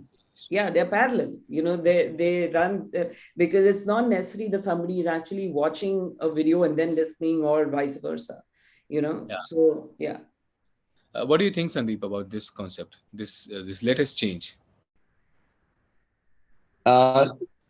Specifically, I mean, I agree. I mean, there is this is moving in the right direction right now. And one more question, a very simple question from all my artist friends to you. How can someone earn better money through streaming platforms? Yeah, so I mean, look, I mean, this is the answer is quite clear, right? So if you do non-film, so if you do film, I think you are anyways uh, you are locked, right? So I Yeah. think the first is non-film. Let's start with saying non-film.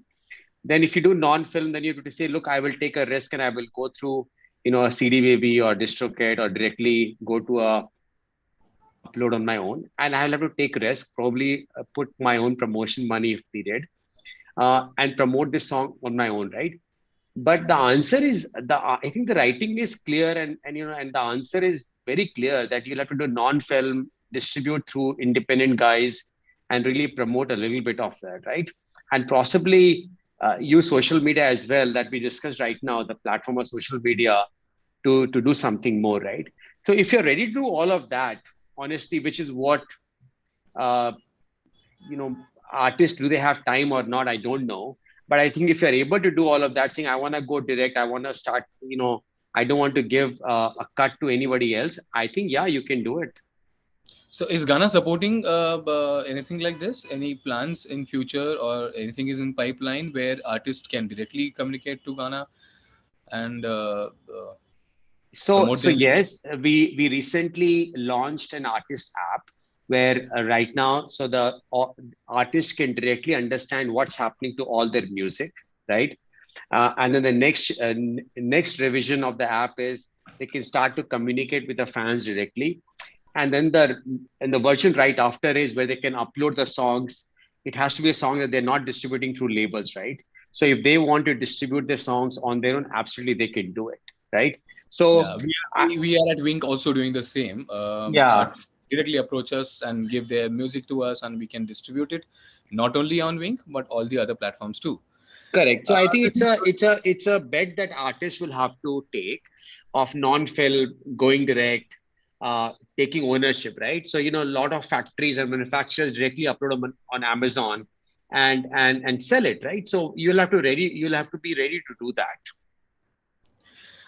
what do you think the future looks like? This question goes to all three of you, Saumini, Ashal, and Sandeep. What do you think the future looks like of streaming? Because 2 years back, we were just struggling to work on the membership, paid membership pattern, and now we are not even taking some pains of it, because we have realized that Indian market is not finally going to give us subscription fees. So the market has totally changed. The trends are totally changing. So what do you think the future is like? Next 6 months. What do you think? So I would like to actually first answer the earlier question that you laid out to Sandeep. I think for an artist to make money out of streaming, uh, it's a business. You've got to look at how much are you going to put in for you to recover that. The beauty today is that you don't need fancy technology to create a good sound. You actually need great creativity and you need to have consistency of that. One song is not going to make you an artist. I'll give you a biggest example of an artist like Emiwe Bantai. That guy is relentless when it comes to music, and we're showing him the results of that when it comes to revenue share. So I think And it's it now very helps important. so many artists to grow. So many artists. Absolutely. So, it is very important for artists to understand. We meet artists very often who say, let's see how this song goes and then we'll decide what to do next. That doesn't make you an artist. That doesn't make you someone who can say that I have a discography of work. You have to be putting yourself out. There has to be a strategy. I tell this to every artist: think of yourself as a startup. Be prudent at the beginning, reinvest what you make, but you have to make and you have to keep putting it out there. That is very important. So, I mean, that's more the answer for the earlier question. On the second one, which you mentioned with regards to, where is the streaming space going? It's not going backwards for sure. It's just going to get more and more competitive. There may be more players who may come in. I mean, like in my case, we are the only app today that's dedicated to independent talent and content. We don't offer Bollywood. We don't offer all of that. I'm sure if we start creating a profitable model out of it, there'll be other players as well, which is great because I think the ecosystem needs to grow, right? But the truth of the fact is, I think that the basic thing is artists and us have to coexist. And it's not about you're making money out of us or I'm making money out of you. It's just we have to work on it together and help build the space there. Absolutely. Ashul, what do you think? Well, there are 2 points. One is when we say artist, whom are we talking about? Are we talking only about the performer?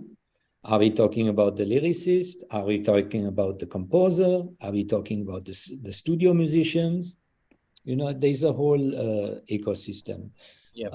I can say, because I am on the board of IPRS, monetization was very poor in the past.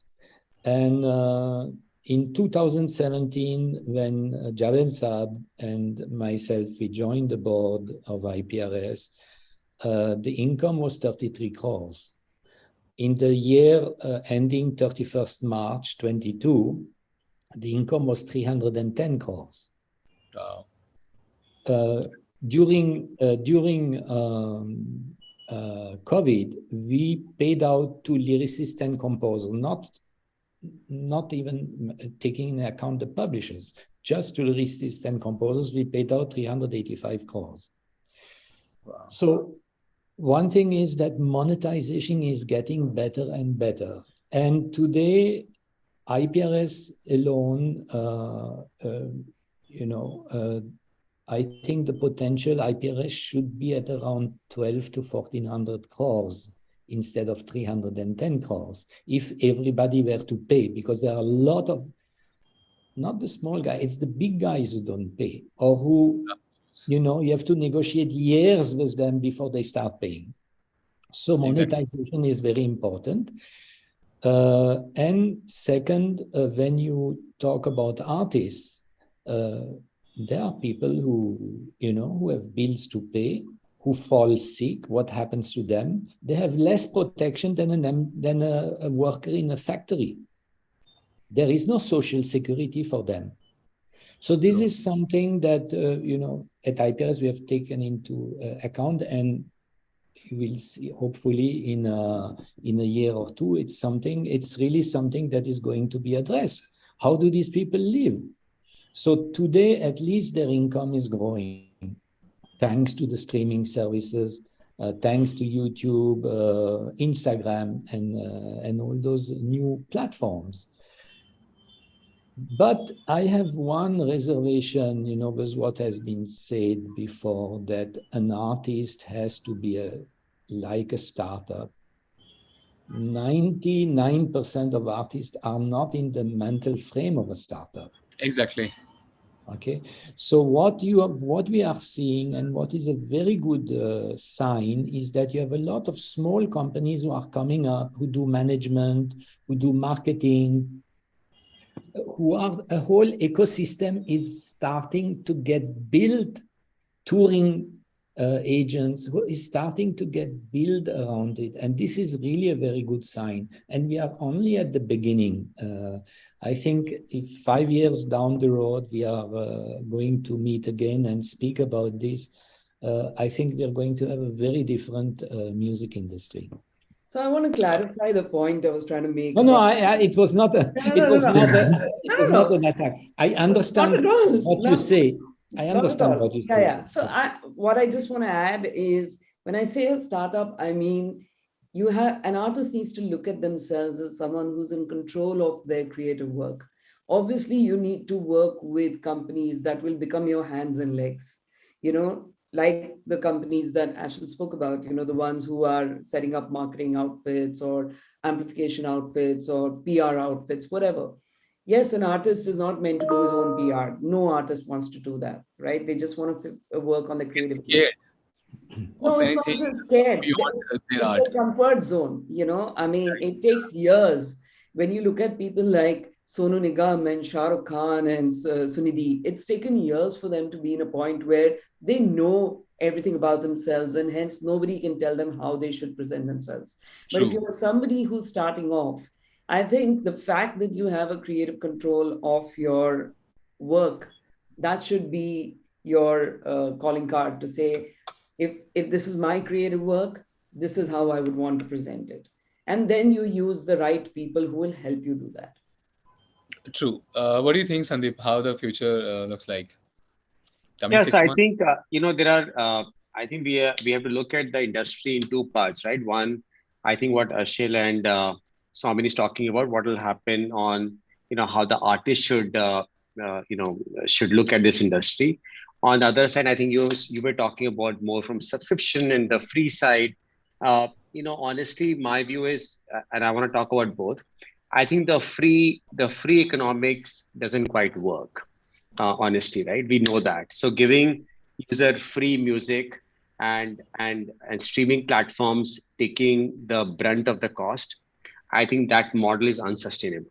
So that has to solve itself in some form of way. And more users, and how this will happen, I don't know. But more and more users will have to go from a free tier to a paid tier, right? So that I know that you said that, look, we were talking about it, has not happened. I think, in my view, countries at cusp of, I would say every country goes through, when I've looked at the charts, every country goes through a cusp. There is a certain set of Gen Z and millennials who will come and say, look, I don't care about this free, and it's an embarrassing moment when people say you have a free. And I think it's starting to happen. And my feeling is, over the next few months, 6 months, 9 months, 12 months, 18 months, I don't know. But I think there will be a inflection point in the near horizon, right? I think that honestly will be the biggest thing that will happen to the industry, the people moving from free to paid. I think to artists, I agree with, maybe the wording was not right or whatever it is. I think I would, I see that artists will start to take more control of their destiny. How they take, I agree with you. They are not the businessmen, but something will happen that they will want to take more control of their destiny, of their path to the answer, path to the point of arrival, whether it's a business decision to be taken, promotion, however they want to take. I see them taking a lot more control of their path and the destiny. I think it's already happening, actually. It's already, and we see a lot of artists who are getting in that direction, and maybe it's a sense of being, succumbing to it, but it's all good. Yeah, a lot of Yeah, artists these days has their own legal advisors, and that's the best. That's a change. I deal with them on a daily basis. Almost uh, all the lesser known artists or known artists, they all have their legal advisor in place, and that's the best change I would say, Yep. because now they are sure about what they are signing. yeah. Yeah, one more thing I wanted to ask Sandeep. Sandeep, do you have any quick tips to the artists who are distributing their music without label, like indie artists who Yeah, are and I coming think the to a answer platform is to similar to voice it? yeah, similar to Swamini's answer, right? I think take more and more control. I mean, be consistent. Um, No, I'm uh, talking about the music. I'm talking about the creative part now, particularly. Like, I attended Saika's session once in past. Saikat particularly mentioned to all those artists that your song should start within 10 seconds so that the skip rate, starts showing better numbers. There has to be a hook line, uh, which should play almost more than 6 to 7 times in a song. So a lot of these kind of tips works for artists because the skip rate goes down and they get good promotion from the streaming platform itself. So yeah, any my answer to that is, I first I want to focus on where I think I know better. I Hmm. would say if you're an artist, be a lot more, be seen, known, and active in social media because honestly, your user base or people see you, people taste you. Let's use the word taste you from the social media. And I am, if you look at currently, India will have 200 to 300 million, music streaming users. But honestly, that number is not going to stop there. That number is going to 600, 700 million over the next few years. And who are these new guys? It's not my mother and father, let's be very clear. It's a Gen Z and the millennials. And where are they going to come from? They're not going to just download Spotify and say, or one of us and say, okay, let's listen to this song, right?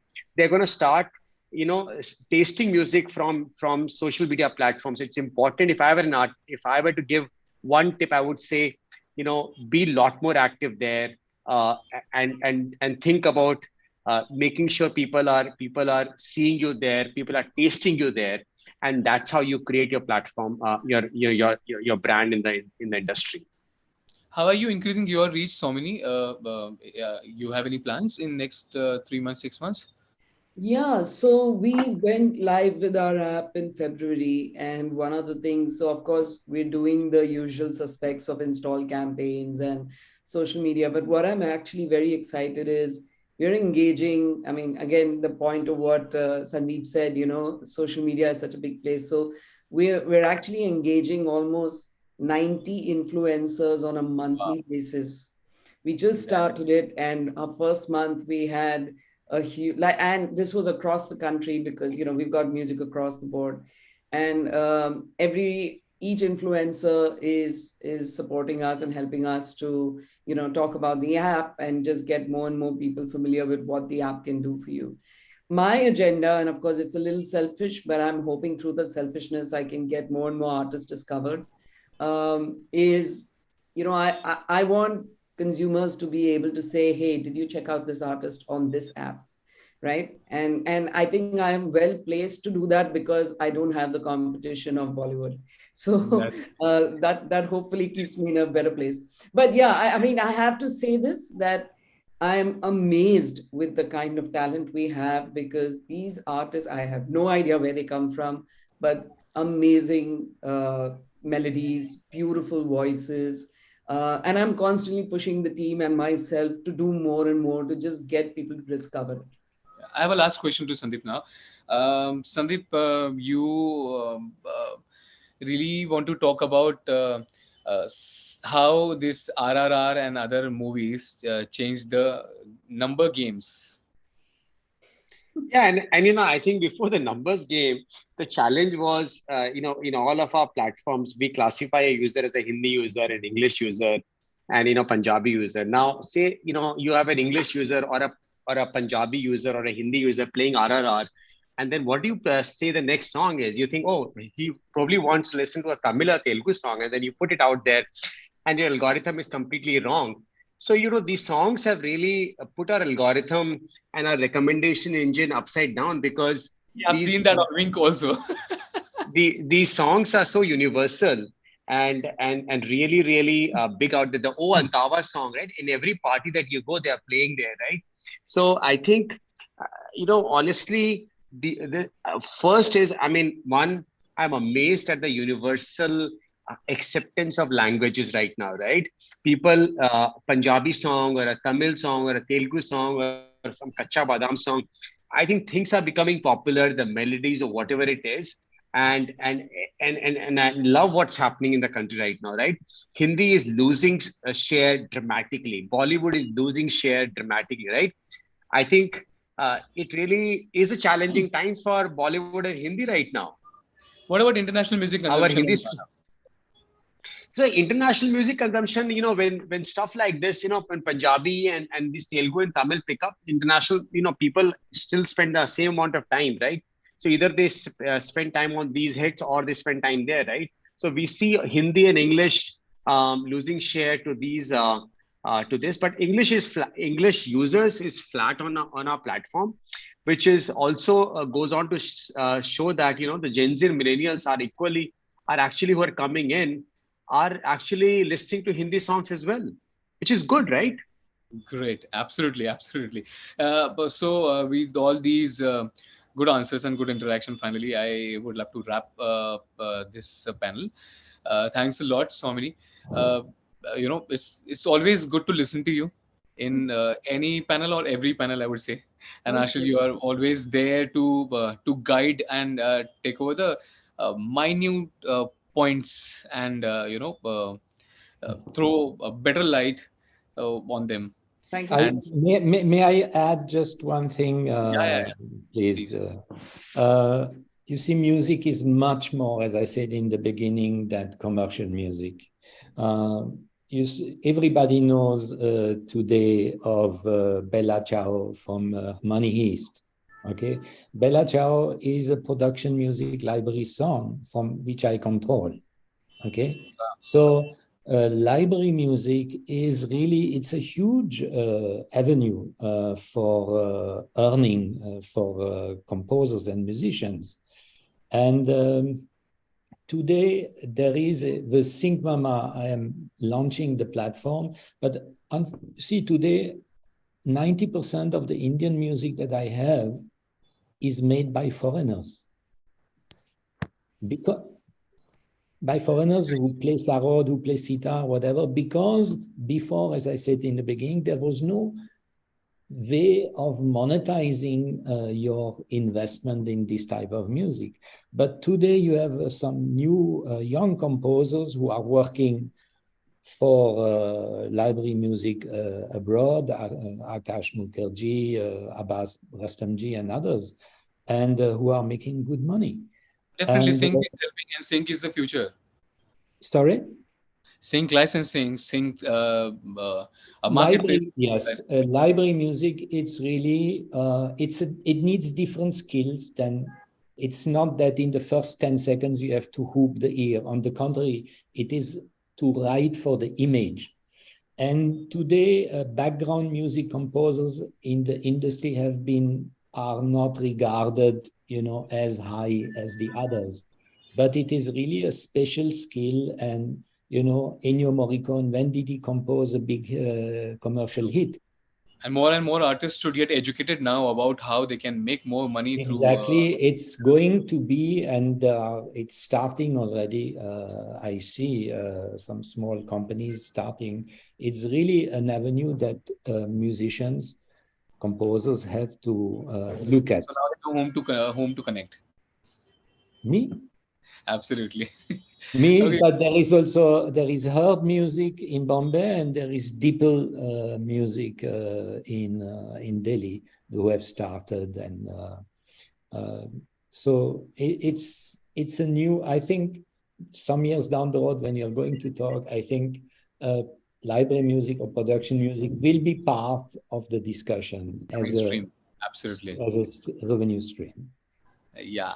Thanks a lot, Sandeep, for this interaction. Lovely interaction. Thank you, Swamini. Thank you, Ashil, once again. Thank you, Sunny.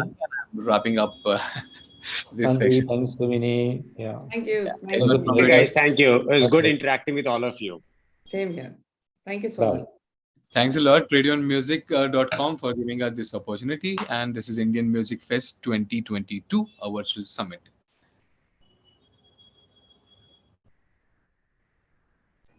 Yes, Sachin, over to you.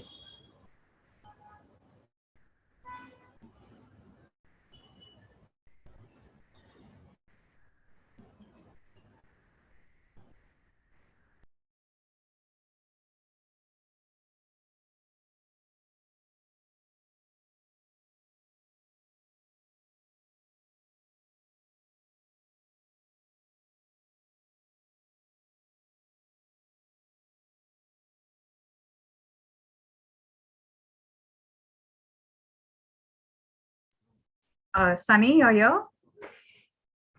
Okay, Yes. we'll take a 10 minutes break and then we'll start with our next session. Okay? Great. Okay. All right. Okay.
Hi, Sachin. Hi, Hina. Sachin, we have Hina here.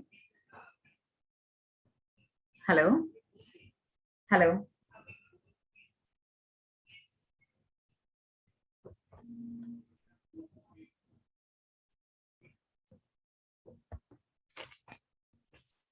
Hey, Namrata.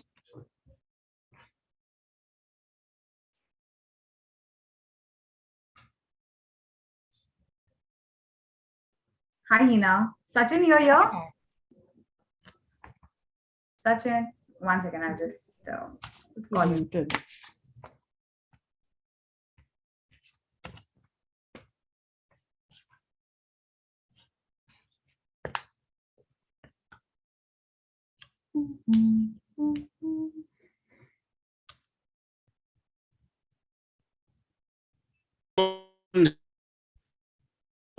Back.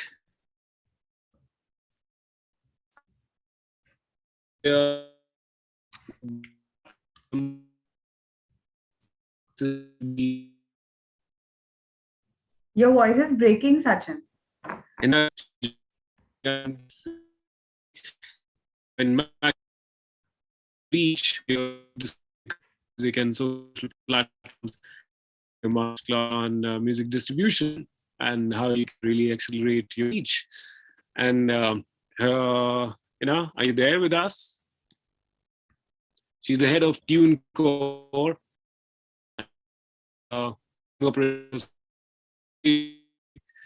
and somebody who's keen and about what are the questions that you can really, be sure they'll be answered through the session. So, yeah, introduce myself for all the people who rejoined, or joined us now.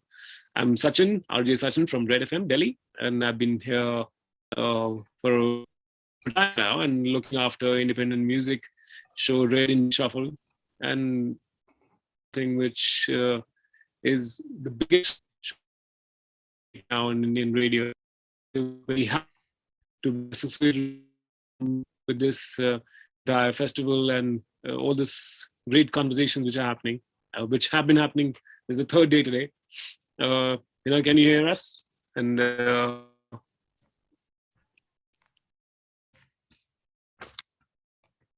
Hi, Sachin. I can see you, but your voice make is sure like that if you have any questions, in a then big break.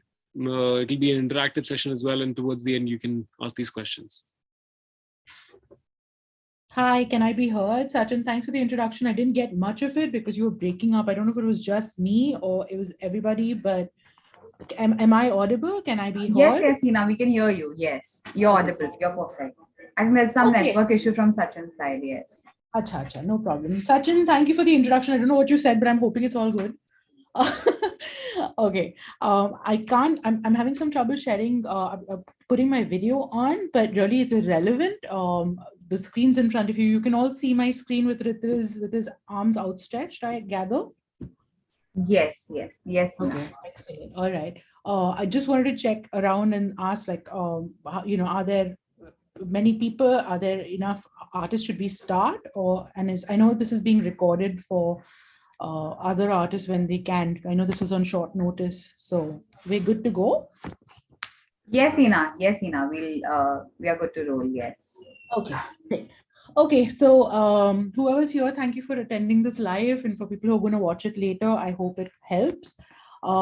Just think of this session as a starting point for things that you can do. I'm not going to do a very long session because we only have 20 minutes, and more importantly, the way I see it is that if you can say something in 20 minutes and you don't need an hour to do it, and we'll go home with some actionable points that you can put into your daily life and put into your plan, and that for me would be a session that is of actual value, right? So just by way of a quick introduction, I'm Hina Kriplani and I head Tuneco for South Asia.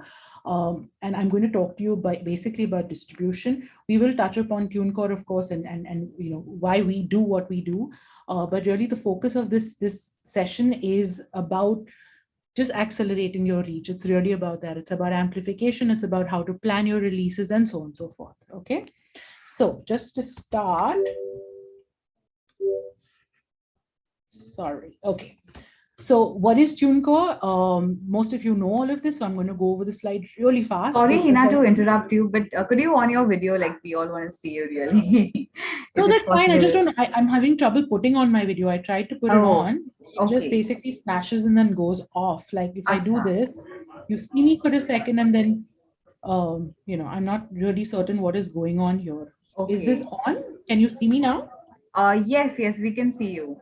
Okay, so we can see you, but you can, but you can remove your Zoom background. It says about some another event. No, it says, oh, okay, hang on one second. Yeah. Let me just take this off. Sorry, you guys. Okay, so you're seeing my pretty office now. Oh God, sorry about all of this. Okay, here we are. All right, so this is a perfunctory look at what we do and what Tuneco is all about. We are the world's biggest music distribution platform. We're the top DIY music platform across the world. We've been around since 16 years, since 2005. We're owned by Believe, which is again one of the biggest music music companies in the world.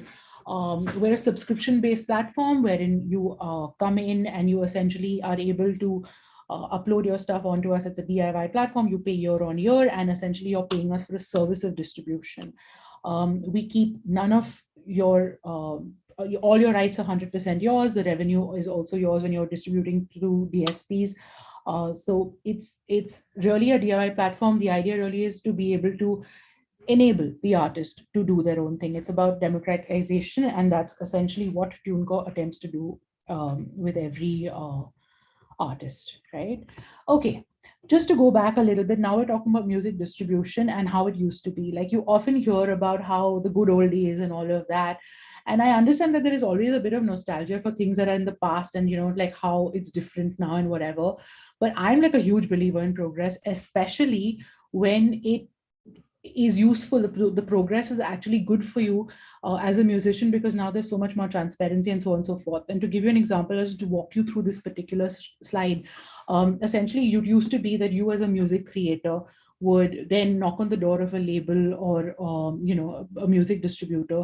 They would weigh your music and say, this is good, this is not good, go back and do another version of this, put some Punjabi beats in it, you feature this one and you come back. So essentially they were the gatekeepers in telling you whether or not your music could progress, could go forward or not.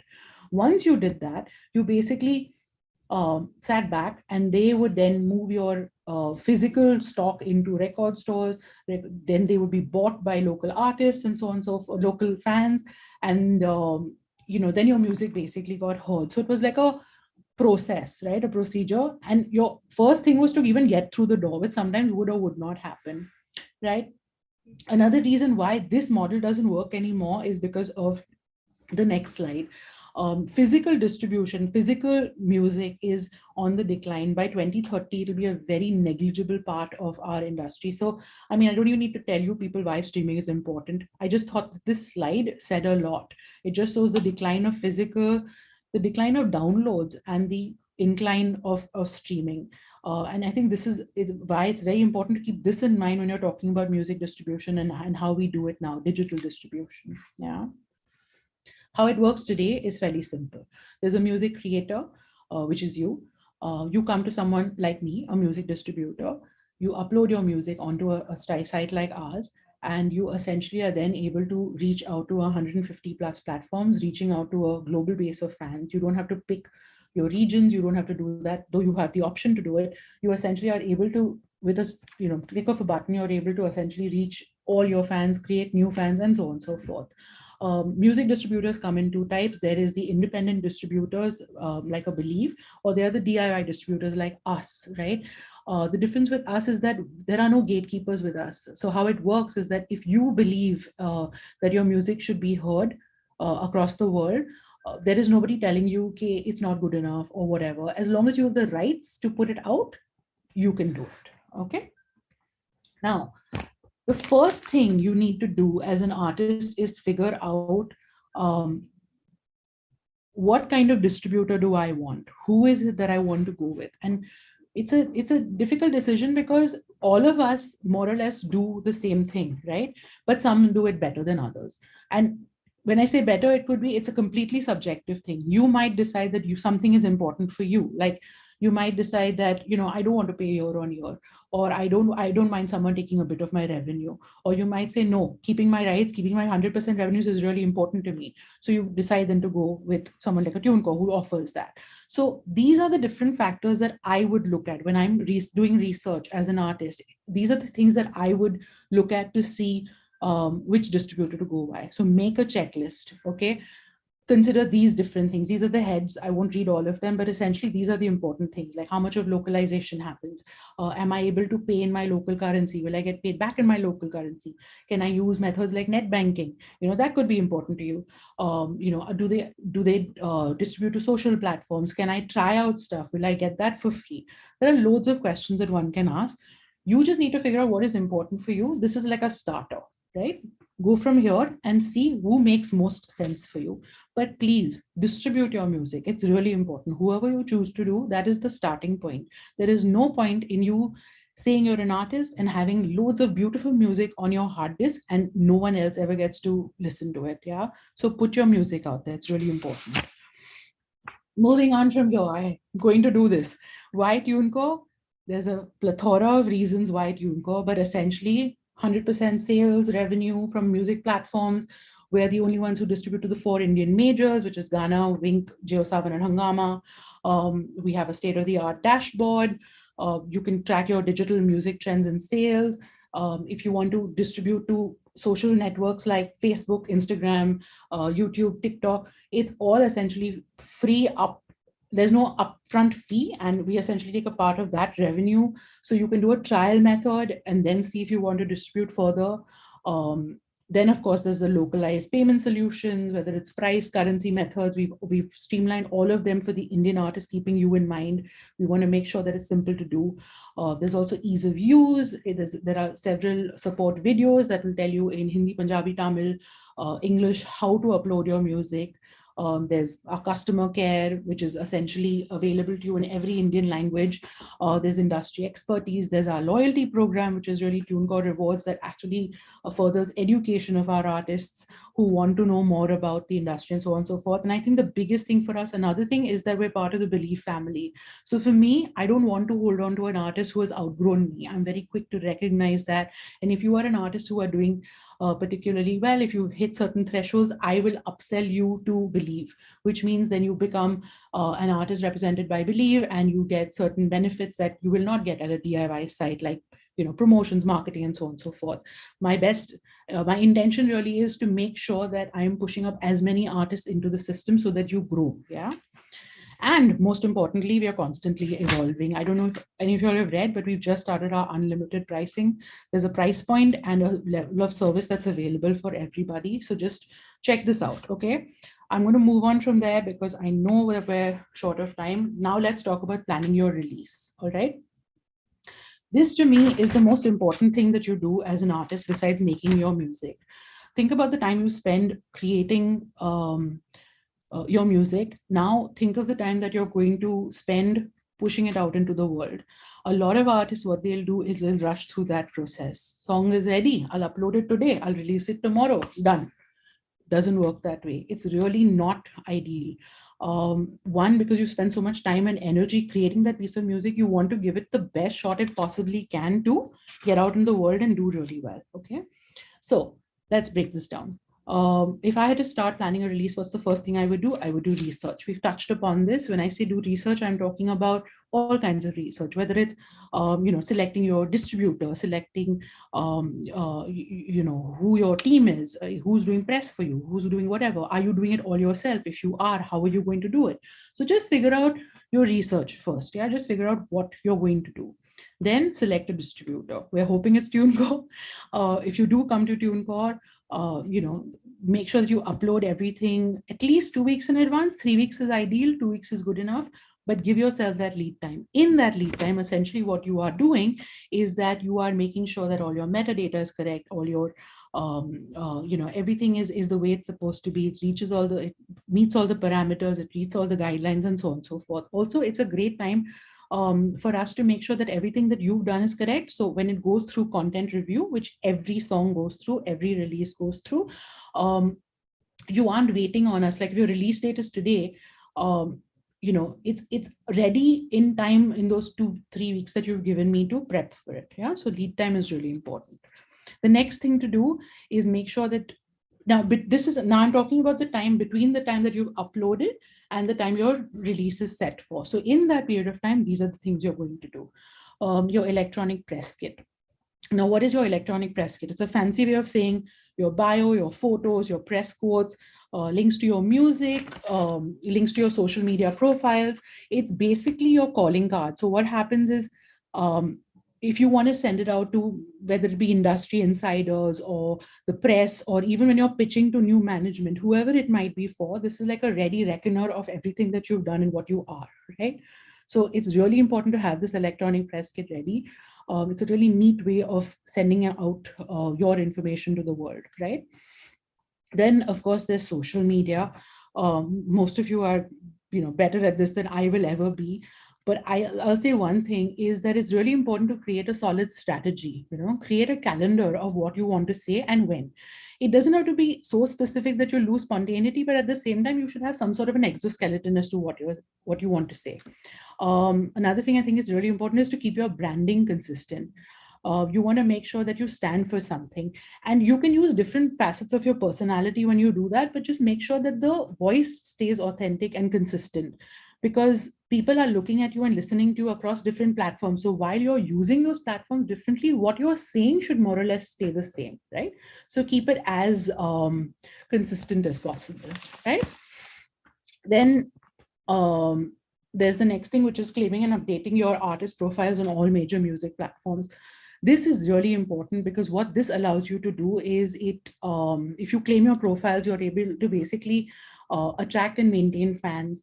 What happens is once your music is distributed, you can use these profiles to essentially create a buzz about your music and make sure that the people who are following you are made aware of your music. So it's really important that you figure out, update all your artist profiles on all the platforms that offer it, at least the ones that are important to you and are important in our region, right?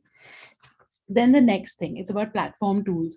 This is like super important, and I don't know if everyone pays as much attention to it as they ought to. And different platforms offer different tools. Like for Facebook, there's the independent artist program, right?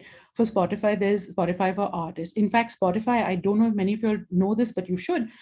They've just launched their In Focus website that helps you through every stage of your release. So pay attention to things like that. Then of course, there's Apple for artists. There's the YouTube official artist channel. Try to get verified. Try to get all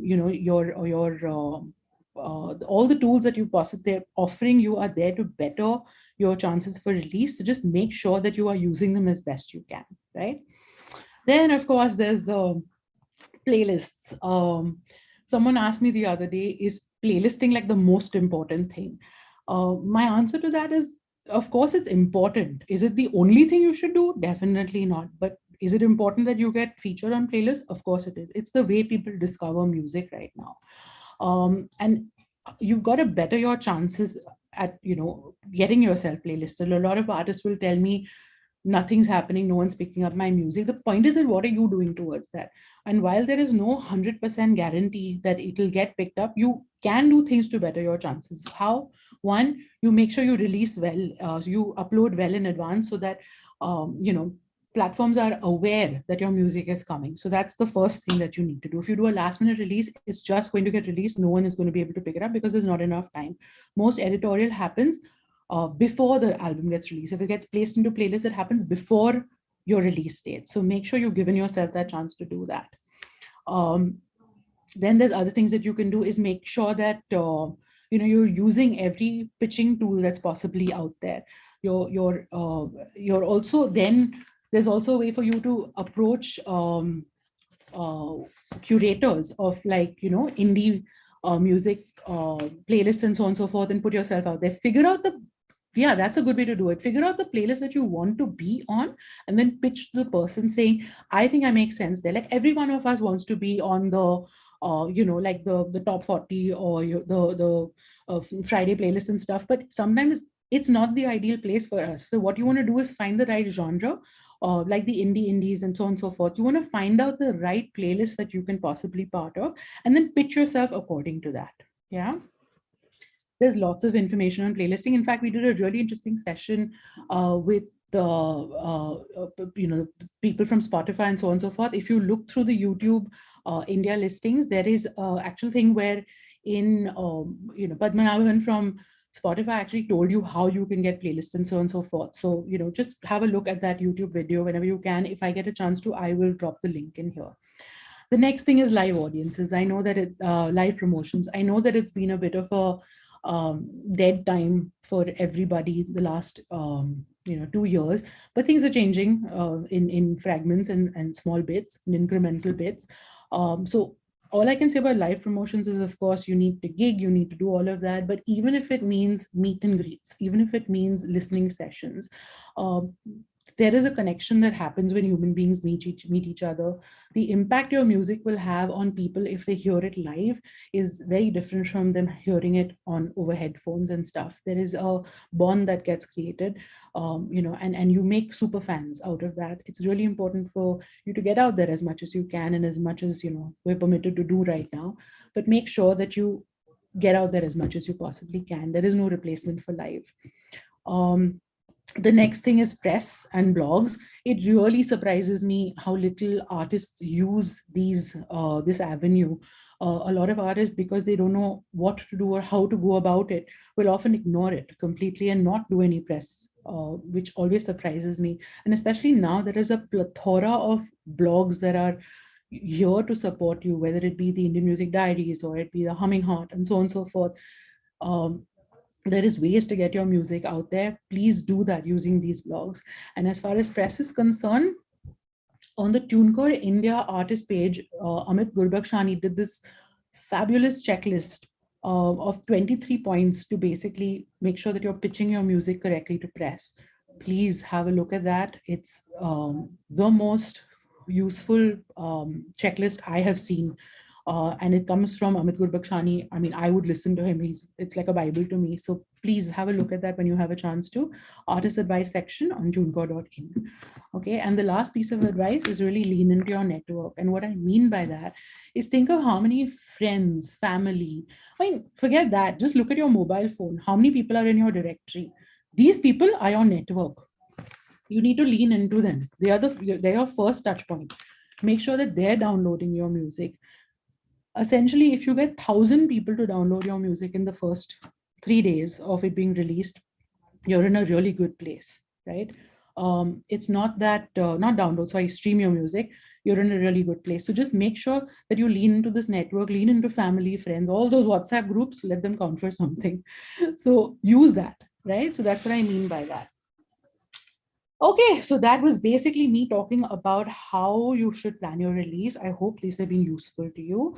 I'm going to move on from there and talk to you a little bit about defining and quantifying success. And I'll tell you what I mean by that. I've had the good fortune of talking to a lot of artists during my time. And I've talked to artists who are just starting out, who are now filling stadiums, all sorts of artists. And success for every artist means a different thing. Like I have artists coming to me and saying, when will I be successful? When will it all happen to me? And then my question to them really is this: okay, what does that mean? Like, what do you think success means? What does success look like to you? And they're not able to tell me that. So all I'm trying to say is that it's very important for you to define what success looks like to you. So it could be anything. And I just think that whatever it is, you need to set a goal for yourself. So for me, if I had to release my first album, I would say, chalo, if I am able to get X number of UGC videos created by fans, or if I am able to get X number of followers on Instagram or Facebook, or I have X number of streams on this particular platform, or I get 7 pieces of press coverage, or I have sold X number of tickets at this gig. These are tangible things. And why it's really important is because if you're saying I want to be a success, but it's this elusive thing that you have no idea what it actually means in tangible terms, you're always going to be chasing something that is you don't know what you're chasing. So I just think that it's really important to set for yourself tangible goals, like what I've just mentioned. And the good thing is that your goals can change. So once you attain this, you can push further and say, okay, fine, I've attained 5,000 streams in my first 3 weeks. Now I want to hit 15,000 in the next 2 months, or whatever else it might be. So you can keep pushing the goalpost, but make sure that you define what success looks like to you. Yeah. Moving on from there, this is basically more or less the end of this. I basically want to talk to you about visualizing your journey. We plan everything, whether it's our lives, our bank accounts, our mutual funds, our investments, our going the weekends. We plan everything. The only thing we don't plan for some reason is our journey as musicians. For some strange reason, if you ask an artist, where do you see yourself 3 years and 5 years from now, most of them will say, here in the studio, doing whatever. But what are your plans? Like, how do you intend to grow? And why it's very important to visualize yourself. Like, do yourself see yourself today, filling up a nightclub, tomorrow filling up a stadium? Can you see that in your own head? You believe that can happen. And why it's important to visualize that is because if you see it in your head, then you will take time happen. Like, for instance, if you are an artist who's come to Tuneco and you've been doing decently well, we will push you up to believe that is part of your journey, your growth journey, right? So you should be able to figure out tangible steps as to how to make the next step happen, but you can only do that if you see what that next step is, right? So all I'm saying is visualize your journey, see where you see yourself 5, 10, 15 years from now. And I'll tell you, the most successful artists I know exactly where they have been, but more importantly, where they want to go. Yeah. So just make sure that you make that happen. Okay. Thank you, guys. That was my session. If there are any questions, please, I will happily take them now. I'm going to stop sharing my screen so I can see. Okay. Any questions? I see there's something in the chat box or someone saying hi. Hi, Sachin. Okay, anyone, any questions?